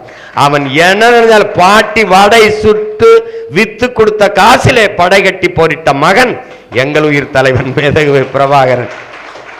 தமிழர்களுக்கு ஒன்றுதான், அவனுக்கு அறிவினை பிடிக்கும், செல்வந்தனை மதிப்பான், ஆனால் எல்லாவற்றையும் விட வீரனைத்தான் போற்றுவான். ஏனால் அவன் குருதியில் இருக்கிறது வீரம். வீரமற்ற செல்வம் பாதுகாப்பற்றது, வீரமற்ற அறிவு பயனற்றது. அதனால பிறப்பிலேயே தமிழன் மரபிலேயே இருக்கிற இரத்த அணுக்களில் ஊறி இருக்கிற அந்த வீரம், அந்த வீரத்தின் திருவுருவாக இருந்த பிரபாகரன் என்ற பெரும் வீரனின் பிள்ளைகள் நாங்கள் சிறந்த ஆட்சியை இந்த மண்ணில் கொடுப்போம். இது தமிழ் மீது, என்னை பெற்ற தாயின் மீது, என்னுயிர் தலைவன் பிரபாகரன் மீது, நாம் எல்லோரும் போற்றுகிற இறைமகன் இயேசு மீது ஆணை. நம்புங்கள், சிறந்த ஆட்சியை உங்கள் மகன் இந்த நிலத்தில் இருப்பேன். ஆறு என் தம்பி குரல் கேட்குறல, ஆனால் இறந்த பிறகு கூட நிம்மதியாக புதைக்க இடம் இல்லை அப்படின்னு. நான் வாழ்கிறதுக்கு நல்ல இடம் கொடுப்போம், நிம்மதியாக போய் இறுதியில் உறங்கிறதுக்கு நல்ல இடம் கொடுப்போம். தைரியமாக இருக்கு, தைரியமாக இருக்கு. இந்த நிகழ்வை அவர் பதிவு செய்த நோக்கம், அநேக கத்தோலிக்க கிறிஸ்தவர்கள் திமுகவை ஃபாலோ பண்ணுறாங்க. ஆனால் பல்லாவரத்திலே இன்று எம்எல்ஏ இருக்கிறவர் ஒரு கத்தோலிக்க கிறிஸ்தவர். அவர் திருச்சபைக்கு கொடுக்கப்பட்ட இடத்துல இருந்த 3 பாரம்பரியமாய் புதைக்கப்பட்ட அந்த கல்லறையில் இருந்த 3 பேரும், அதுக்கப்புறம் புதைத்த 3 பேர் 6 பிணங்களை தூக்கி போட்டுவிட்டு ஒரு மாபெரும் நிறுவனத்துக்கு வித்துட்டாரு எம்எல்ஏ திமுக ஆட்சியில். இதுதான் கிறிஸ்தவனுடைய கேவலமான நிலை. சுடுகாட்டையே விற்கிறவன் நாட்டை எப்படி கூறுபட்டு விற்பான்னு நீ பார்த்துக்க. இப்ப நிலத்தை வித்துட்டு கடலை விற்க வந்துட்டான். கடல்ல 9 துறைமுகம் கட்டணும்னு கிளம்பிட்டான். இருக்கிற துறைமுகத்திலே வேலை இல்லை. அதுக்கு தான் கடல் அம்மா மாநாடு தூத்துக்குடியில போடுறேன். முதல்ல கடல்னா என்னன்னு நம்ம தெரிஞ்சுக்கணும்ல. ஏதோ கடல் தண்ணியா இருக்கு, கடல்னா என்ன முதல்ல கற்பிக்கிறதுக்கு இன்னைக்கு வகுப்பறையில் அதுக்கு வாய்ப்பு இல்லாமல் போச்சு. நம்மளாவது கற்பிப்போம். அவன் கேட்குறான், இதையெல்லாம் இதை கடலோட பேசிட்டுக்காப்புலையே, கடலுக்கு ஓட்டா இருக்குன்னு. மரத்தோட பேசிட்டுக்காப்புல, மரத்துக்கு ஓட்டா இருக்கு. மரத்துக்கிட்ட என் ஓட்டு இல்லை, என் உயிர் இருக்கு, அதனால அதுக்கிட்ட பேசிட்டுக்கேன். கடல் இல்லைன்னா நான் இல்லை. கடல் என் கடலம்மா, என் தாய், சூரியன் என் தகப்பன், இருவரும் இணையாது எனக்கு மழை இல்லை. மழை இல்லைன்னா நிலம் இல்லை, வளம் இல்லை, ஒன்றும் இல்லை. அதான் உங்களுக்கு இந்த பூமியே இல்லை. அதனால தான் கடலம்மா மாநாடு. கடல்னா என்னன்னு முதல்ல தெரிஞ்சுக்கிறீங்க, அப்புறம் போடுங்க, போடாமல் போங்க. என் தாத்தா சொன்னது தான் உங்கள்கிட்ட சொல்கிறேன். பேசுகிறத பேசிட்டேன், இதை நல்ல மனுஷன் பார்த்து போட்டு விடுங்க ஓட்டையும் பாரு காமராஜ். அதை தான் நானும் சொல்கிறேன். பாருங்க, அங்கே போகும்போது தினமும் ஜெபிச்சு பயன் இல்லை. வாக்கு செலுத்த போகும்போது ஜெபிச்சுக்கிட்டே போங்க. கர்த்தரை துதிங்க, பாடுங்க, பாட்டு பாருங்க. உங்கள் கண்ணுக்கு உதய சூரிய ரெட்டலை தெரிஞ்சு, தாமரை தெரிஞ்சு, கை தெரிஞ்சுன்னா என்னை கேளுங்க. நீங்கள் போங்க, கர்த்தரை ஜெபித்து கொண்டே போங்க, விவசாயி தான் தெரிவான். அடுத்து தமிழ் புலமை பெற்ற தமிழில் தீவிரவாதியாக இருக்கிற அன்பு சகோதரர் அவர்கள் பேசுவாங்க. ஜெகதீஷ், தமிழ் திரு ஜெகதீஷ் அவர்கள். நீங்கள் பெருமைப்படுங்க, நம்மளெல்லாம் தமிழ் தீவிரவாதின்னு சொல்கிறதில் பெருமைப்படுங்க. இந்த கூட்டத்தில் நமக்கு இந்த பெருமை எனக்கெல்லாம் அது வரும்போது இவன் தமிழ் சாவனிஸ்ட்டு, தமிழ் ஃபாசிஸ்ட்டு, தமிழ் இனவெறியன், தமிழ் தீவிரவாதிங்கம்மா அப்படி பார்ப்பேன். இன்னொரு தடவை சொல்லு, எங்கள் அண்ணன் கவுண்டமணி சொல்வார்ல, மறுக்கா சொல்லு, ஏய் மறுக்கா சொல்லு அப்படின்னா நமக்கு என்ன திமிரு வருது? நம்ம பிறப்பில் பிழை இல்லை, நல்ல தமிழ் தகப்பனுக்கும் தமிழ் தாய்க்கும் நம்ம பிறந்தது உறுதியாகிறது. என்ன நான் என் மொழி மீது பற்றுக்கொள்வது பிற மொழியை வெறுக்க அல்ல, சிதைந்து அழிகிற என் மொழியை காக்க, பிற மொழியை அழிக்க அல்ல. நம்ம கோட்பாடு இந்தி ஒழிக அல்ல, தமிழ் வாழ்க, அவ்வளோதான் நம்ம கோட்பாடு. நான் உங்கள் உயிருக்கு நெருக்கமாக இருக்கேன். அருமையான அண்ணன் சீமான் மற்றும் தமிழ் தேசிய தமிழ் உறவுகளை, என்னுடைய பெயரை நான் தொடக்கத்திலேயே தமிழ் தீ என்பேன், அல்லது தமிழ் திரு சேமா இனியா உலகநாதன். பேர் மைக்கேல் ஜெகதீஷ், அதே தமிழ் மையத்தில் இனியா உலகநாதன் அப்படிங்கிற ஒரு அடையாளம். இது என்னுடைய நீண்டகால ஒரு கேள்வி. தமிழ்நாட்டில் பழங்குடி பட்டியலின பிரிவுகளால் அதிகம் பயன்பெற்ற அரசு பணிகளில் இருப்பவர்கள் தமிழர்களா அல்லது பிற மொழியினரா? இதை உங்கள் ஆட்சியில் எப்படி செய்து கொடுப்பீர்கள்? இதை நான் இதை பேசிட்டு வர்றதுனால நீங்கள் இதை என்கிட்ட இந்த கேள்வி வைக்கிறீங்க. இதில் என்ன வந்துடுது அப்படின்னா, எங்கே ஒன்று கவனிக்கணும். இப்போ அருள் திரு ஐயா கேட்ட கேள்வி தான். இந்த மானுடம் கிறித்தவர் அப்படிங்கும்போது இதில் தெலுங்கு கிறித்தவர், மலையாள கிறித்தவர், மராட்டிய கிறித்தவர், குஜராத்தி கிறித்தவர் எல்லோரும் வந்துடுறார். இப்போ இஸ்லாமியருங்கும்போது பீகாரி இஸ்லாமியர், குஜராத்தி இஸ்லாமியர் எல்லோரும் வந்துடுறார். இப்போ இதில் என்ன வந்துடுதுன்னா, நமக்குன்னு இருக்கிற ஒதுக்கீடு 18 விழுக்காடு இடம் இருந்தது எஸ்சி எஸ்டிக்கு. இந்த எஸ்டிக்கு இருக்கிறது ரொம்ப குறைவு. அதில் என்ன பிரச்சனை, அந்த மக்களுக்கு அந்த உரிமையை அனுபவிக்க முடியாமல், அந்த பயனை பெற முடியாமல் இருக்கிறதுக்கு பிரச்சனை சாதி சான்றிதழ், குடி சான்றிதழ் இல்லை, கம்யூனிட்டி சர்டிஃபிகேட் இல்லை. அப்போ பாருங்கள், நான் போராடி 3000 பேருக்கு சாதி சான்றிதழ் வாங்கி கொடுத்துருக்கேன்னா பாருங்கள், அப்போ எத்தனை காலமாக அது இல்லாமல் இருக்குது. அதனால் அது பயனில்லை. குடும்ப அட்டைக்கு 10 கிலோ அரிசினாலும் குடும்ப அட்டை இருக்கணும்ல, அட்டையே இல்லாமல் நிறைய இருக்கும், அதனால் அதை விட்டுருவோம். பிறகு இருக்கிற நம்மளில் இருக்கிற தாழ்த்தப்பட்டவர்னு இருக்கிறது பறையர், தேவேந்திரர் 2 பேர் தான். இதில் நமக்கு 18 விழுக்காடு இட வாய்ப்பு இருந்தது. இட வாய்ப்பு, அந்த வாய்ப்பில் ஐயா கருணாநிதி அவர்கள் உள் ஒதுக்கீடு என்று அருந்ததிய மக்களுக்கு எடுத்து கொடுத்துட்டாப்ல. இந்த 3 அருந்ததிய மக்களுக்கான இடஒதுக்கீடை நாம் எதிர்க்கலை. ஆனால் எங்களிடத்தில் வறியவர்கள், நாங்களே ரொம்ப குறைஞ்ச உரிமை தான் எங்களுக்கே இருக்குது, அதில் 3 எடுத்து கொடுத்ததில் நாங்கள் ஏற்கலை. அது முறையும் அல்ல, அது அறமும் அல்ல. இவர்கள் அதிகாரத்தில் இருக்கும்போது இவர்களோடு இணையாக இருந்தவர்கள், இவர்கள் ஆதரவில் அதிகாரத்தில் இருந்தவர்கள் தான் அங்கே மத்தியில் இருந்தார்கள். அவர்களிடத்தில் பெற்று பொது இப்போ 10 விழுக்காடு பொருளாதாரத்தில் பின்தங்கியவர்களுக்கு கொடுக்குறாங்க இல்லையா, 10 விழுக்காடு, அதாவது எக்கனாமிக்கலி பேக்வேர்டுங்கிறாங்க. நாம் எக்கனாமிக்கலி சோசியலி பேக்வேர்டு, அவங்க எக்கனாமிக்கலி பேக்வேர்டுக்கு கொடுக்குறோன்றாங்க, ஆனால் சோசியலி ஃபார்வேர்டுங்கிறாங்க. அது எப்படி பொது பிரிவிலிருந்து எடுத்து கொடுக்குறீங்களோ அது மாதிரி நீங்கள் என்ன பண்ணியிருக்கணும், பொதுவிலிருந்து எடுத்து அந்த 3 விழுக்காடை கொடுத்துருக்கணும். எங்களை பாதிக்காத வரையில் கொடுத்ததில் இவர் என்ன பண்ணிடுறாருன்னா, இந்த 3 விழுக்காடு கொடுத்ததில் ஃபர்ஸ்ட் ப்ரிஃபரன்ஸ்னு ஒன்று போட்டுறார், முன்னுரிமை என்று போட்டுறார். இதில் என்ன வந்துடுதுன்னா, எல்லா இடத்துலையும் ஒரு முன்னுரிமை, அவருக்கு முன்னுரிமைனா எந்த மாதிரி அணுகுமுறை ஆயிடுதுன்னா, இப்போ அவர் சாப்பாடு அவர்கிட்ட இருக்கு, எங்கள் சாப்பாடு அவர் என்ன பண்ணுறாரு, மீதி இருக்கிற 15 பேர் சாப்பாட்டில் அவர் சாப்பிட்டது போக எனக்கு மிச்சம்னு இந்த சட்டம் சொல்லிடுது, இந்த வரைவு சட்ட வரைவு சொல்லிடுது. அதனால அவர் சாப்பிட்டது போல மிச்ச கஞ்சி எச்சி கஞ்சி தான் எனக்கு வருது. அவர் சாப்பாடு அவருக்கு அப்படி இருக்கு, என்னுடைய உணவில் அவர் சாப்பிட்டது போக மிச்சம் இருந்தால் நான் சாப்பிடலாம்ங்கிற சட்ட வரைவு என்னை எவ்வளோ தூரம் பாதிக்குதுன்னா, ஒரு பல்கலைக்கழகத்தில் 5 பேராசிரியர் பணி வருது அப்படின்னா, எஸ்சிக்கு 5 பேராசிரியர் பணி வருதுன்னா, அதில் எஸ்சிஏன்னு 4 இடங்களை அருந்ததிய மக்கள் முன்னுரிமைங்கிற பேரில் 4 இடங்களை அவர்கள் பெற்றுக்கிறாங்க. இப்போ மிச்சம் 1 இடம் தான் இருக்கு. அந்த 1 இடமும் பறையருக்கா தேவேந்திரருக்கா, ஆதி தமிழனுக்கா தேவேந்திரனுக்கா. இந்த இடத்துல ஒரு இடத்துல நாங்கள் 2 பேரும் போய் நின்றோம். எஸ்டி இதில் இது வரவே இல்லை, உங்களுக்கு விளங்குதுன்னு நினைக்கிறேன். இப்போ இந்த மாதிரி ஒரு பெரிய பாதிப்பு இருக்குது.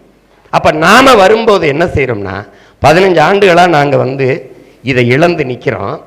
அப்போ அருந்ததிய மக்களுக்கு கொடுத்த 3 விழுக்காடு இருக்குல்ல, அதை திருப்பி எனக்கு இதில் கொடுத்துரு. ரொம்ப நாளாக இழந்திருக்கேன்ல, அந்த இழப்புக்கு ஈடா இன்னொரு 2 சேர்த்த போட்டு எனக்கு 20 கொடுத்துரு, எனக்கு 20 கொடுத்துரு, அவருக்கு அந்த 3 அப்படியே கொடுத்துரு. இந்த முன்னுரிமைன்னு இருக்குல்ல, அதை தூக்கிடு. உங்களுக்கு புரியுதா? இதை நீதிமன்றமே ஏற்கல. இந்த முன்னுரிமைங்கிறத ஏற்க முடியாதுன்னு தான் சொல்லுது. ஆனால் வம்படியா இந்த அரசு பாருங்க, இப்போ ஈரோடு கிழக்கில் தேர்தல் வந்ததில் அப்போ ஐயா ஸ்டாலின் சுவரொட்டி ஓட்டுறார், அருந்திய மக்களுக்கு இடஒதுக்கீடு கொடுத்து முன்னுரிமை கொடுத்தது நாங்கள் தான், எங்கள் ஆட்சி தான், அதை நான் தான் முன்மொழிந்தேன் என்று சொல்லி போஸ்ட் இருக்கு, வேணா உங்களுக்கு அனுப்பி வைக்கிறேன். அப்போ அந்தந்த சமூக வாக்குகளுக்கு குறிவைத்து பெரும்பான்மை தமிழ் தேசிய மக்களை பழிவாங்கிவிட்ட அரசு தான் இந்த திமுக அரசு.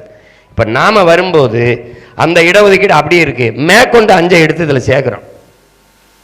சேர்த்து இந்த ஃபர்ஸ்ட் ப்ரிஃபரன்ஸுங்கிறத தூக்குறோம். உன் இடத்தோட நீங்கள் நில்லுங்க, அது உங்களுக்கு, இது எங்கள் இடம், என் மக்களுக்கு. ஏன்னா நாங்களே இன்னும் கரை சேரலை, தத்தளிச்சுட்டு இருக்கோம். அப்போ எங்கள் தோளில் ஏறி முதுகில் ஏறி நீங்கள் மேலே போகிறதுங்கிறது ஏற்புடையதல்ல, அறமும் அல்ல, நீதியும் அல்ல, தர்மமும் அல்ல. அதை நம்ம செய்கிறோம். செய்ய மாட்டோம்னு நினைக்கிறீங்களா? செய்கிறோம். உங்ககிட்ட சொல்லிட்டு கையெழுத்து போடுறேன். அடுத்து ரெவரண்ட் சந்திரன் அவர்கள்.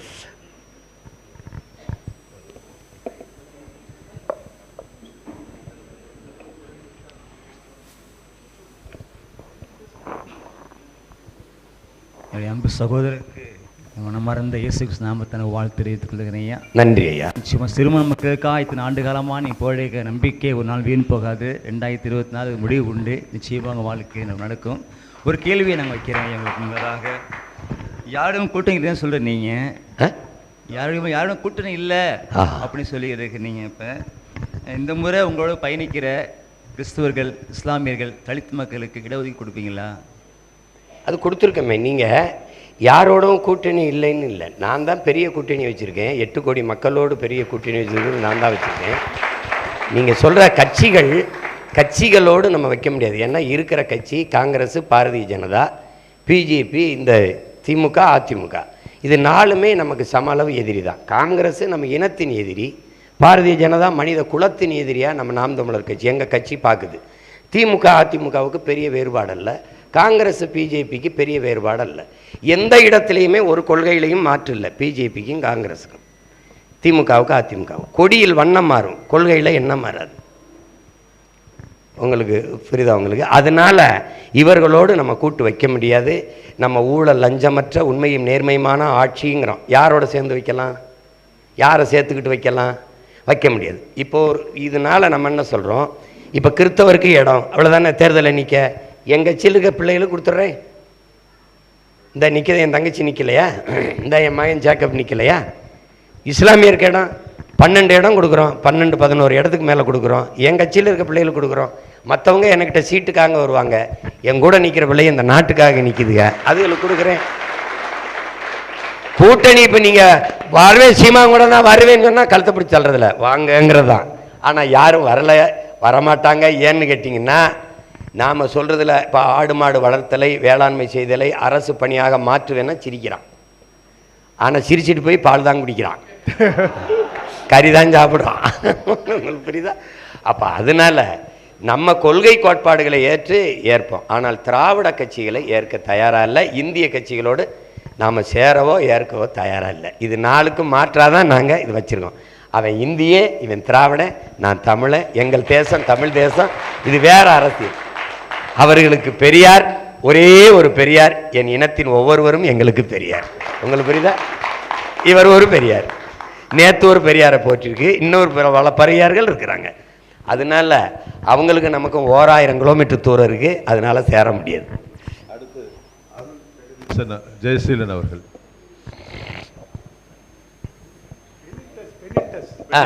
பெனில்டஸ். அடுத்து அன்பு சகோதரர் பெனிட்டஸ் அவர்கள். அண்ணா இங்கண்ணா.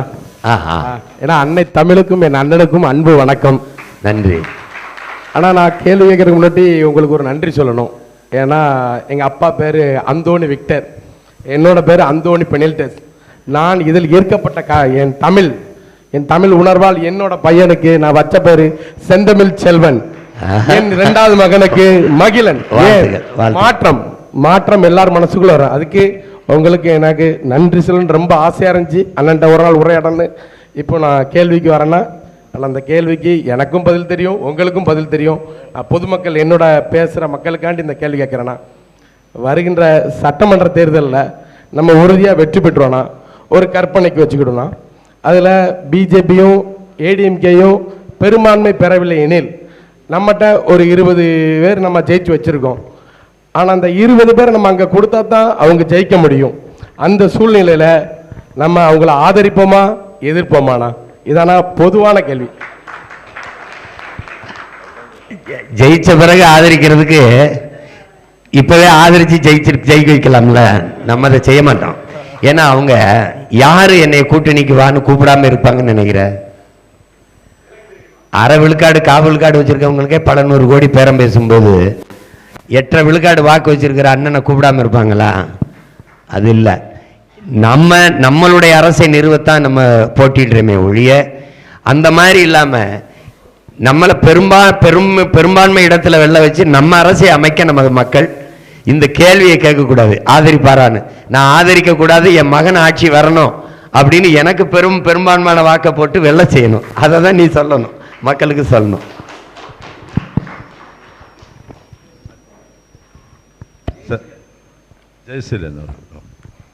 வணக்கம் அண்ணா.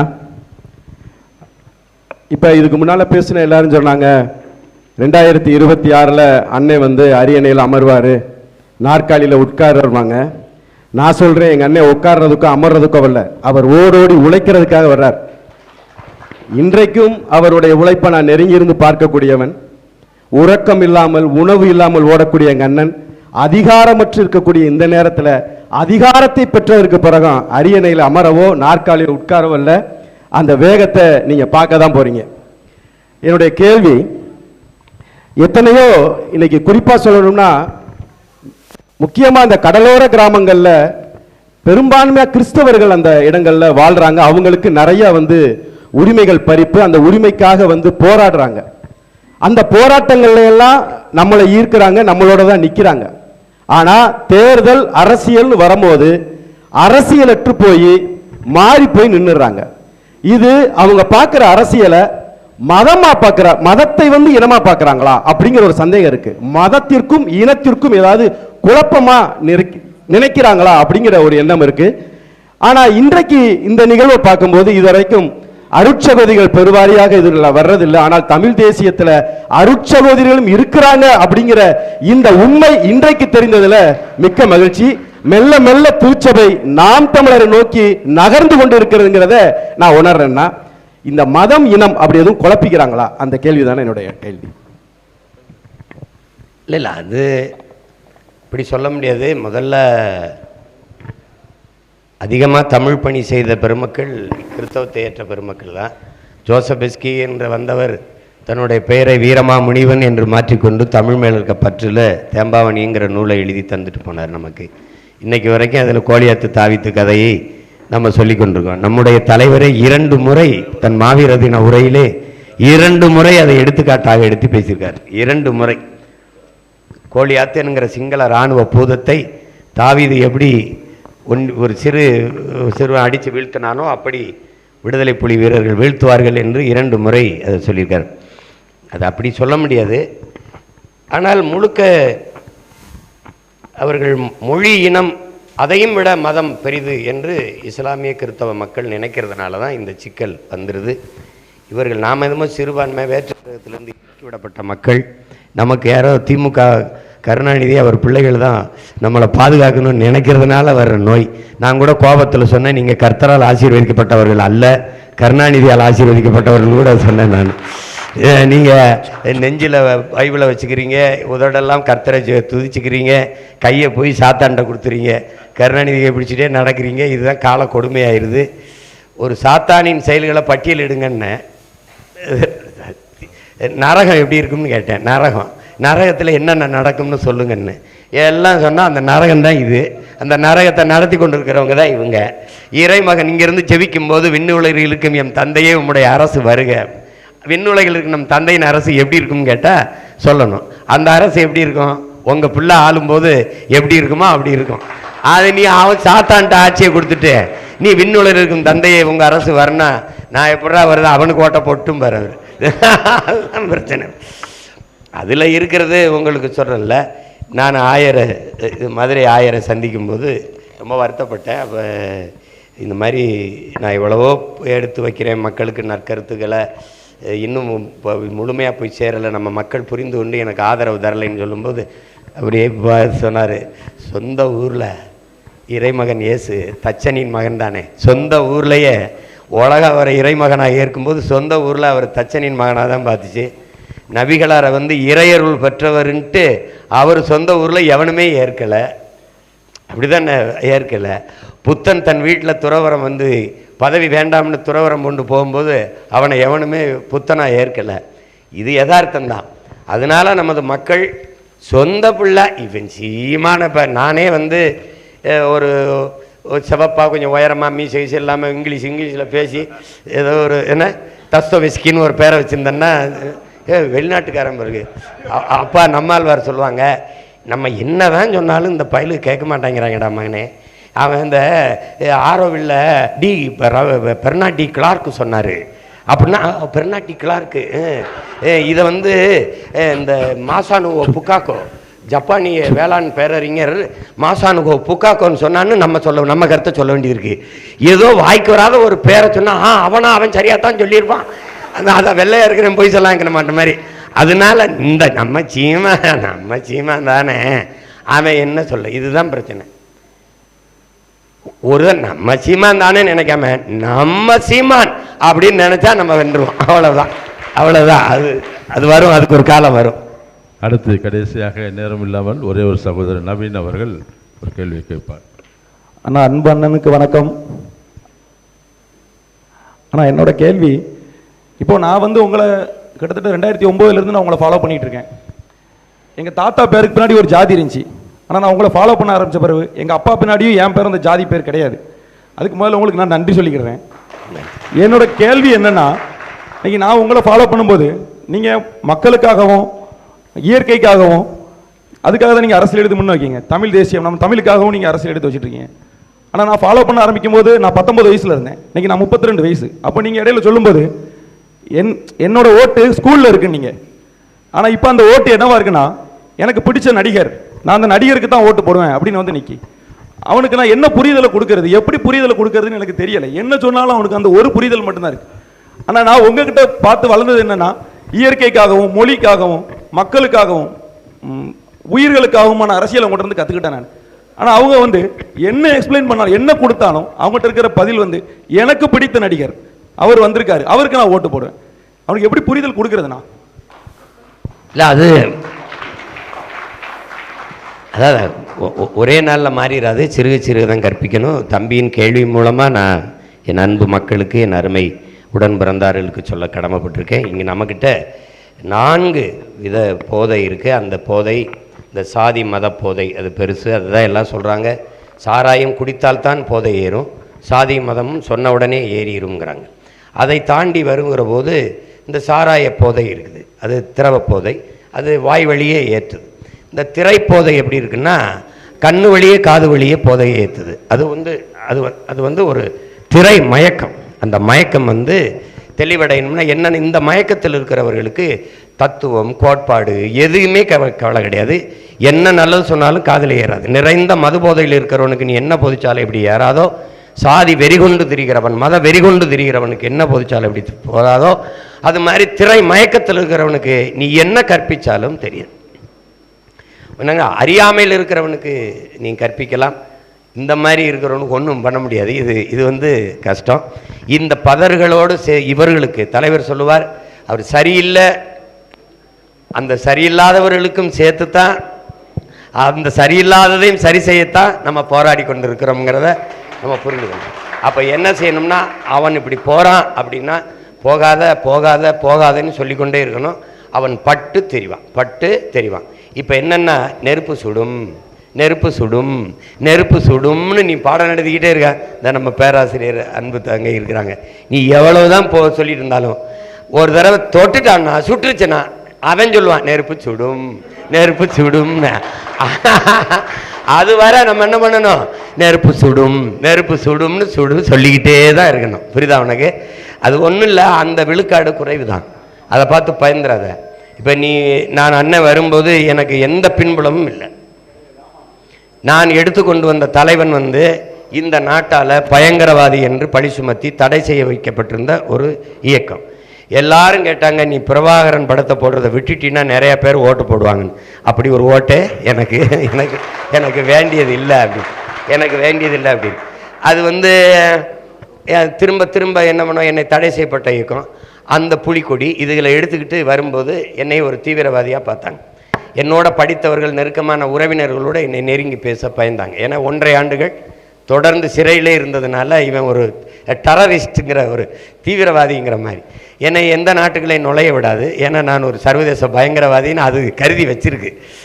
நான் இல்லை, எனக்கு பின்னாடி ஒருத்தர் இருந்தார்ல, அவர் பார்த்த வேலை. அவர் என்ன பண்ணிட்டாரு, தம்பின்னு சரியா கதை முடிஞ்சிச்சு. இவன் தான் இருக்கு எல்லாம்.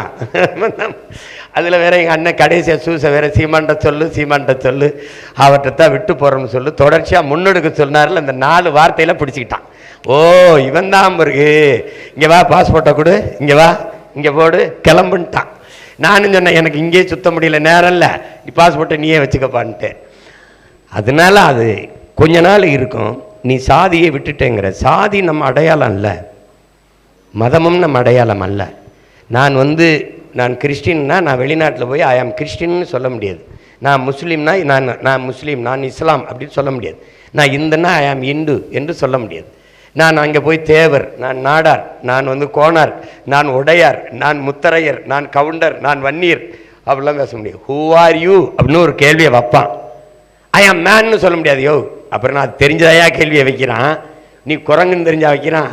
நீ எந்த மொழியில் பதில் சொல்லுவாய், அந்த மொழி தான் உன் அடையாளம். இதுதான் நீ. இந்த நிலத்தை விட்டு நீ கேரளாவுக்கு போனா உன் சாதியை சொல்ல முடியுமா? அவன் மொத்த பேரும் பாண்டின்றான். இதுல இருக்கிற எல்லாரும் நீங்க வெவ்வேறு சாதி மதத்தை சேர்ந்தவர்கள், ஆனா அவன் மொத்த பேரும் பாண்டின்றான். அது மாதிரி வெளிநாட்டுக்கு நீ போகும்போது இந்த நிலத்தை தாண்டி வேற எந்த நிலத்திற்கு போனாலும் அங்க உன் சாதியோ மதமோ உன் அடையாளமா இருக்காது. உன் மொழி, உன் இனம் தான் அடையாளமா இருக்கும். இப்போ நாங்க அடித்து விரட்டப்பட்டிருக்கோம்ல ஈழத்துல, வெளிநாட்டுக்கு போயிருக்கோம்ல, அங்க போய் கிறிஸ்தவ அகதி, இஸ்லாம் அகதி, இந்து அகதின்னு இல்லை, தமிழ் அகதிகள், தமிழ் ரிஃப்யூஜ் அப்படிதானே இருக்குது. தமிழ் அகதி தான். செத்து விழுந்தோம்ல ஈழத்தில் லட்சக்கணக்கா ஆயிரக்கணக்கா. 500 கிறிஸ்தவர் செத்தார், 500 இஸ்லாமியர் செத்தார், 50 இந்து செத்தார், தமிழர்கள் செத்தார்கள், கொல்லப்பட்டார்கள். இங்கே மீன் பிடிக்க போனோம்ல, 800 மீனவன் சுட்டு கொல்லப்பட்டிருக்காங்க. 800க்கும் மேற்பட்ட மீனவன் வரும்போது கிறிஸ்தவ மீனவர்ல 2 பேர் சுடப்பட்டான். முஸ்லிம் மீனவன், இந்து மீனவன், தமிழ் மீனவர்கள் செத்தார்கள். அப்போ பிணமாக விழும்போதும் நாங்கள் இனமாகத்தான் விழுகிறோம். அப்ப அதுதான் என் அடையாளம். அதனால மொழி இனம்தான் அடையாளம். உலகெங்கும் மானுடனை சாதி மதங்களை வைத்து கணக்கிடுவதே இல்லை, மொழி இனத்தை வைத்துத்தான் அடையாளம். அவன் பிரான்ஸ்ல இருக்கிறவன் போறான் கிறிஸ்தவன் தானே, வெளியே வந்து கிறிஸ்டின் கை கொடுத்தான பாரு, ஐ ஆம் பிரெஞ்சு, ஐ ஆம் பிரான்ஸ் கிடையாது, ஐ ஆம் பிரெஞ்சு. பிரிட்டன்ல இருக்கிறவன் போறான் கிறிஸ்தவன் தானே, அவன் வெளியில வரும்போது அவன் எப்படி தன்னை அடையாளப்படுத்தினான், அவன் பிரிட்டிஷ் கிடையாது, ஐ ஆம் இங்கிலீஷ் அப்படிதான் கை கொடுப்பான். அவன் இங்கிலீஷ், அவன் பிரான்ஸ், அவன் பிரெஞ்சு, நான் தமிழன், நான் தமிழ். இதுதான் என்னுடைய ஐடென்டிட்டி, இதுதான் என்னுடைய அடையாளம். அந்த திமிர்ல நிமிரணும். எப்படி நாங்க தமிழர்கள். அவன் என் மொழி தெரியாதவன் நாகரிகமற்றவன்னா இங்கிலீஷ்காரன், அவன் என் மொழி தெரியாதவன் அநாகரிகமானவன்னா சீனக்காரன், அவன் கொஞ்சம் அவன் வந்து ஊமைன்னா, என் மொழி தெரியாதவன் ஊமைன்னா. அரபி எந்திரிச்சு என் மொழி தெரியாதவன் பிசாசுன்னா, என் பாட்டை எந்திரிச்சான் யாதும் ஊரே யாவரும் கேளீர்னா. அப்ப எவன் பெரியவன்? நான் தான் பெரியவன்.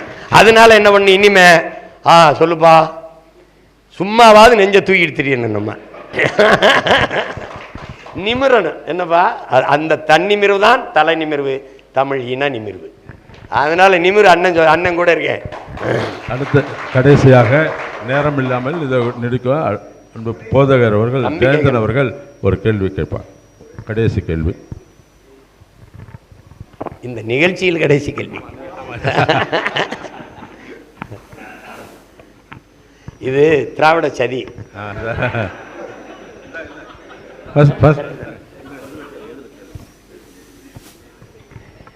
அண்ணனுக்கு இனிய வணக்கம். அண்ணா, காந்தியடிகள் சொன்னாங்க, மதுவினால் வருமானம் வந்து நாட்டுக்கே அவமானம். என்னை 1 மணி நேரம் சர்வதிகாரியாக நான் சர்வதிகாரிங்கிற வார்த்தையை போட்டு சொன்னார். என்னை வைத்தால் இந்த நாட்டில் நான் முதல் செய்கிற வேலை இந்த மதுவை ஒழிப்பது தான் சொன்னார். மாணவர்கள் மது போதைப் பொருட்கள் உள்ளே வந்துட்டுன்னா ஆசிரியர்களுக்கு தெரியுது. நீதிமன்றத்துக்கு போகும்போது பல காரியங்கள் மதுவினால் நடக்குதான்னு நீதிபதிக்கு தெரியுது. மருத்துவமனைக்கு போகும்போது மருத்துவர்கள் இவன் இதனால தான் கஷ்டப்பட்டு கல்லீரல் குடலவிஞ்சி இப்படி இருக்கிறான்னு தெரியுது. எங்களை போன்ற பங்கு தந்தையர்கள் நற்செய்திகளை அறிவிக்கக்கூடியவர்கள், நன்மைகளை அறிவிக்கக்கூடியவர்கள், எங்களுக்கும் தெரியுது குடும்பங்கள் பாதிக்கப்படுறது இதுதான். அப்போ சமூகவியலாளர்கள் என்ன சொல்கிறாங்கன்னா 3 கருத்து சொல்கிறாங்க. மது குடிக்கிறவங்க அவங்க தவிர்க்கணும் அப்படின்னு ஒரு அறிவுரை அவர்களே எடுக்கணும்.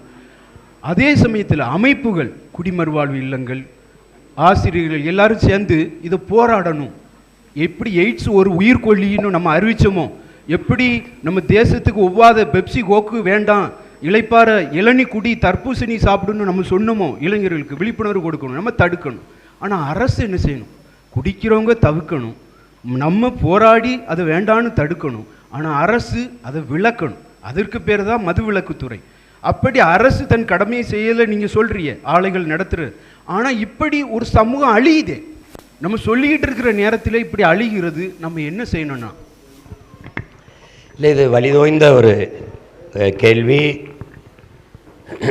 இது வந்து அவர் சொன்ன மாதிரி எய்ட்ஸு நோய் எப்படி உயிர்கொல்லியோ அது மாதிரி மதுவும் ஒரு பெரிய உயிர்கொல்லி தான். அது வந்து சிறுக சிறுக விஷத்தை கொடுக்கறது தான், அது விஷந்தான் அது. அப்போ அதை நம்ம ஒழிக்கணும். அதனால் இவர்கள் அதிகாரத்துக்கு வர்றதுக்கு முன்னாடி நாங்கள் வந்தால் ஒழிப்போம். நாங்கள் உங்களுக்கு தெரியும், தாத்தா காமராஜர் வந்து ராஜாஜியெல்லாம் எவ்வளோ கடுமையாக இருந்தாங்க நமது முன்னவர்கள்னு. அண்ணா வரைக்கும் அதில் உறுதியாக இருந்தாங்க. அண்ணா வந்து மதுவை விற்று வருகிற வருமானம் குஷ்டரோகி கையில் இருக்கிற வெண்ணெய்க்கு சமம், அப்படி அந்த வருமானத்தை வச்சு தான் ஆட்சி நடத்தினா பதவியிலேருந்து இறங்கி தோலை துண்டை போட்டு நடந்து போயிடுவேன்னு சொன்னார். அதை இந்த ஆட்சியாளர்கள் வந்து மது 50,000 கோடி, 40,000 கோடியிலேருந்து 50,000 கோடிக்கு, இன்னும் 5,000 கோடிக்கு வருவாயை பெருக்குவதற்கு அரசு திட்டம் தீட்டுதுன்னு சட்டசபையில் அமைச்சர் பேசுனது இருக்குது, நீதித்துறை அமைச்சர். இது வந்து ஒரு பெரிய கொடுமை. மதுவை விற்றுவிட்டு நஞ்சை நாட்டு மக்களுக்கு கொடுத்து விட்டு நல்லாட்சி நடத்துகிறோம் என்று சொல்வது மாதிரி ஒரு கேடுகட்ட தனம், ஒரு கேவலம் எதுவும் இல்லை. ஒரே வழிதான் இதை ஒழிக்கிறதா. அதுக்கு வந்து இந்த கட்சி ஆட்சிகள் செய்யாது, நம்ம கட்சி ஆட்சி தான் அது செய்யும். நாம் வந்து ஆட்சி மாற்றத்திற்கு வந்திருக்க பிள்ளைகள் இல்லை, ஆட்சி முறையை மாற்றுவதற்கு வந்த பிள்ளைகள், ஆட்சியின் முறையை மாற்றுவதற்கு வந்த பிள்ளைகள், அடிப்படை அமைப்பு அரசியல் மாற்றத்திற்கு வந்த புரட்சியாளர்கள். அது அடிப்படை அமைப்பு அரசியல் என்னென்ன மாறுதலுங்கிறது பெரிய நீண்ட நேர உரை, அது ஒரு பொது மேடையில் எப்போவாது நான் விளக்கி பேசுகிறேன். இப்போ நம்ம வரும்போது மதுவை ஒழிக்கிறோம். ஒவ்வொரு தேசிய இனத்திற்கும் ஒரு மது இருக்குது, மதுனா ஒரு குடிபானம் இருக்குது. அதில் வந்து நம்ம தேசிய குடிபானமாக கரும்புச்சாறு, இளநீர், பதநீர், நொங்கு, இந்த பழச்சாறு இதில் அறிவித்து தேசிய மது அப்படின்னா நம்மளுடைய சங்க காலத்தில் நம்ம வாழ்வியலோடு தமிழர் மரபோடு ஏர்ந்த ஒன்று பனம்பால், தென்னம்பால். தென்னை இப்போ தான் பன்னெடுங்காலமாக நம்மளோடு இருக்கிறது பனம்பால், இந்த இதுதான். அதை அனுமதித்து விட்டு, ஏன்னா கல் குடித்து செத்தவன் இல்லை, சொத்தம்பட்டையும் வித்தவன் இல்லை. கல் வந்து இயற்கையில் உருகிற ஒரு பால், பனம்பால். அது பசும்பால், அது பனம்பால். ஆட்டுப்பால், மாட்டுப்பால், பனம்பால். அதை வைத்து விட்டு இப்போ ரஷ்யானா ஒரு ஓட்கா இருக்குது, அங்கன்னா ரம் இருக்குது, அங்கன்னா ஜின் இருக்குது, அங்கன்னா ஒயின் இருக்குது, இப்படின்னு இருக்குல்ல. அது மாதிரி நம்ம வந்து நம்ம தமிழ் தேசிய இனத்திற்கென்று இதை வைத்துக்கொண்டு இந்த சீம சாராயங்களை சுத்தமாக மூடிடணும். ஏன்னா நம்மகிட்ட ஆளை இல்லை, அதை பற்றி நம்ம கவலை இல்லை. ஏன்னா 2 கட்சிக்காரனும் ஆளை வச்சுருக்கான், இவன் மெடாஸ்ன்னு வச்சுருக்கான், அவன் பல படாசுகளை வச்சு காய்ச்சி நம்மளை கொல்றான். கல்லை மது என்று அவன் சொன்னதுக்கு காரணம், கல்லை திறந்து விட்டால், அனுமதித்தால் அதில் வந்து அவன் நிறைவடைஞ்சு அதனால் ஒன்றும் ஆகாது, ஒரு 10 ரூபா, ஒரு அதிகபட்சமான 100 ரூபாய்க்குள்ள முடிஞ்சிடும். ஆனால் இவனுக்கு வருவாய் கட்டுரும். கேரளாவில் கல்லும் இருக்குது, இந்த சரம் புதுச்சேரியிலும் இருக்குது, ஆந்திராவில் இருக்குது, இந்தியாவில் எல்லா மாநிலத்திலும் கல்லும் இருக்குது, இந்த சாராயமும் இருக்குது. ஆனால் இங்கே மட்டும்தான் கல்லை தடை விதித்து இந்த அரசு வச்சிருக்கு. காரணம், அரசே ஆளை வைத்து. எப்போவுமே உங்களுக்கு தெரியும், உற்பத்தியாளனும் விற்பனையாளனும் ஒரே ஆளாக உலகத்தில் இருக்கிறது இல்லை. நான் குண்டு வச்சு தயாரித்தா நானே விற்கிறதில்ல, நீங்கள் விற்பியார். ஆனால் இங்கே தான் உற்பத்தியாளனும் விற்பனையாளனும் ஒரே ஆளாக இருக்கான், அவனை ஆட்சியாளனாகவும் இருக்கான். அதனால பிரச்சனை. குடிக்க போகும்போது நீங்கள் வண்டியில் போகலாம், குடிச்சிட்டு வண்டி ஓட்டிட்டு வரக்கூடாது. உங்களுக்கு அப்புறம் ஊத சொல்லி அதில் கொஞ்சம் காசு. இந்த கொடுமைக்கு ஒரே வழி, ஒரே முடிவு, இவங்களை முடிக்கிறது தான். அவங்க சொன்னாங்க முடியட்டும் விடியட்டும்னு, நம்ம சொல்லுவோம் முடியட்டும் உண்மையிலேயே எங்களுக்கு விடியட்டும். அதுதான் வந்தவண்ணா மூடிடுவோம். நீங்கள் கவலையே படாதீங்க, வந்தவண்ணா மூடிடுவோம். இந்த நோயுற்றவர்களுக்கு நல்ல சிகிச்சை கொடுப்போம். நம்ம பிள்ளைகளுக்கு விளையாட்டில் எல்லா இடங்களும் திடல்களை திறந்து, எல்லா இடங்களிலும் நூலகங்களை திறந்து, நூலகங்களில் பயிற்று வந்து அதை தேர்வில் வைப்போம். அண்மையில் படித்த புத்தகம், நீங்கள் நூலகத்தில் சில புத்தகம், ஏன்னா பாடத்தில் இல்லாத புத்தகத்திலிருந்து கேள்வி கேட்பேன். இந்த புத்தகங்களில் 10 புத்தகம் முதல்ல அறிவிச்சிருது. அப்போ நூலகங்களில் இருந்து பெற்று வந்த கற்ற அந்த செய்திகளை எழுதணும்னு வச்சுட்டோம்னு வச்சுக்கோங்க, கட்டாய நூலகத்துக்கு போவான். அப்போ திரையரங்கில் கூடுற கூட்டம் குறைஞ்சி நூலகத்தில் கூட்டம் கூடும்போது அறிவார்ந்த சமூகம் ஏறிடும். மதுக்கடையில் குறைஞ்சி பழச்சாறு கடை, இளநீர் கடை, கரும்புச்சாறு கடைக்கு கூடும்போது சமூகம் ஆரோக்கியமான சமூகமாக உயர்ந்துடும். இதை மாற்றுறதுக்கு பேர் தான் நம்ம தலைகீழ் மாற்றம்ங்கிறோம். இதுக்கு பேர் தான் புரட்சிங்கிறோம். இதுதான் ஆட்சியின் முறையை மாற்றுறதுங்கிறோம். நம்புங்க, உறுதியாக நடக்கும். எல்லாத்துக்குமாக ஜெபிக்கிற நீங்கள் இந்த ஆட்சி மாற்றத்துக்காகவும் இறையிட்ட வழிபடுங்க. கடைசியாக 2 காரியங்கள் மட்டும்தான் நான் சொல்லி முடிக்கிறேன். கடந்த சில நாட்களாக திருச்சியிலே கிறிஸ்தவர்களுக்கும் நாம் தமிழர் கட்சி சீமான் வந்து அப்படி செய்தார் என்று போலியான ஒரு தகவல்களை பரப்பி கிறிஸ்தவர்களுக்கு மத்தியிலே வீணான பிரச்சனைகளை உண்டாக்கி இருக்கிறார்கள். அது அப்படியல்ல என்று நிரூபிக்கிறதற்காகவும், கிறிஸ்தவர்கள் எவ்வளவு நாங்கள் சமாதானத்தோடும் எல்லோரும் ஒன்றாயிருக்கிறோம் என்பதற்கு இந்த சிறப்புமிக்க வெற்றிமிக்க இந்த கூட்டம் அது நிரூபித்திருக்கிறது. அதற்கு வந்து ஆதரவு தந்த உங்கள் அனைவருக்கும் நன்றி செலுத்துவதற்காக அருமை அன்பு சகோதரர் மைக்கேல் ஜெயதீஷ் அவர் வராங்க. இவர் நன்றி சொல்லி முடித்தவுடன் திருச்சபை தலைவர்கள் எல்லாம் வந்து அண்ணனோடு ஒரு புகைப்படம் எடுத்துக்கொண்டு நான் முடிப்போம். நன்றி. சீக்கிரமாக சொல்லுங்க ஐயா. அடுத்து தமிழன் திராவிடன் அல்ல, திராவிடன் தமிழன் அல்ல, இந்தியனும் அல்ல, தமிழன் இந்தியனும் அல்ல. இது தமிழர் நாடு. சாதிகள் மதங்கள் கடந்து நாம் தமிழராவோம், நம் தமிழ் மண்ணை மீட்டெடுப்போம். உலகிலே தமிழ் இனம் என்பது என்ன என்பதை உலகம் முழுவதும் அறியாத பொழுது உலகுக்கு உணர்த்தியவன் மாபெரும் தமிழின தலைவனாக அன்றும் இன்றும் என்று விளங்கிக் கொண்டிருக்கின்ற அண்ணன் பிரபாகரன் அவர்கள்.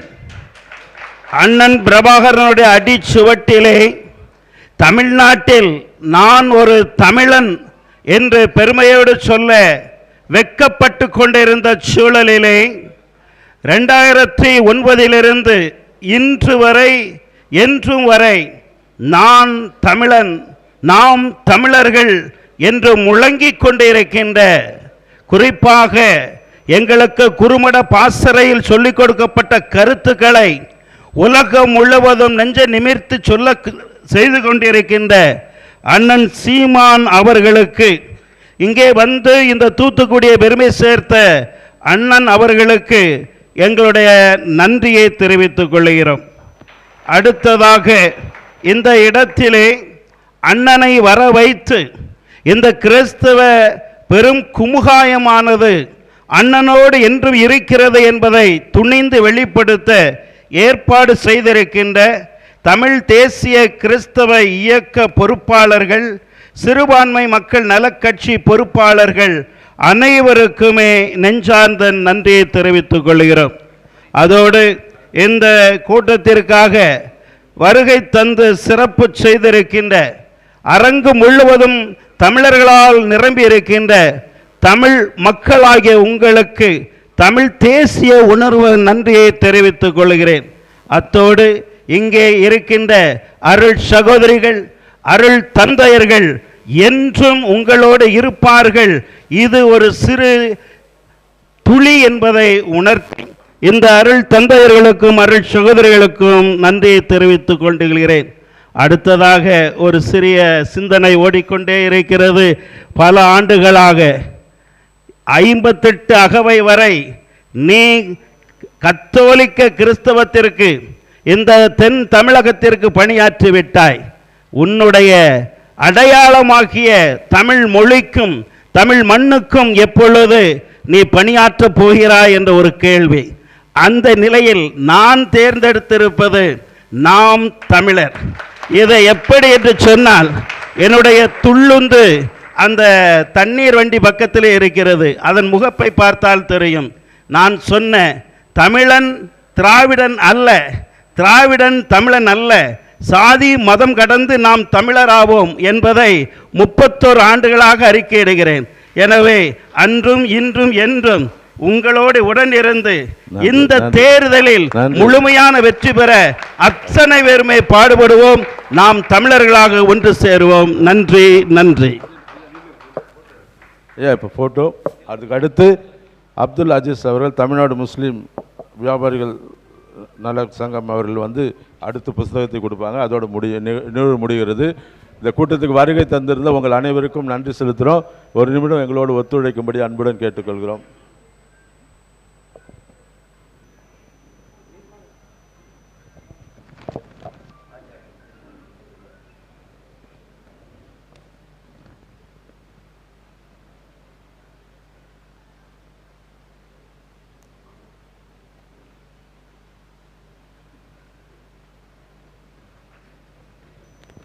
இனி சீமானோடு தான் கிறிஸ்தவர்கள் என்ற ஒரு முழக்கத்தோடு இந்த கூட்டம் நிறைவு சொல்கிறோம்.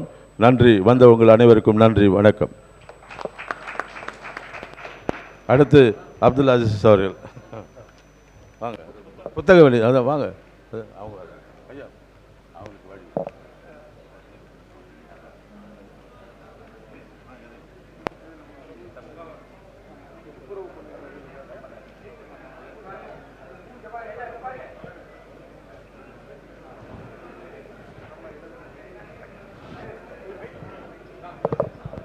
அன்பார்ந்த மக்களே, எல்லோருக்கும் உணவு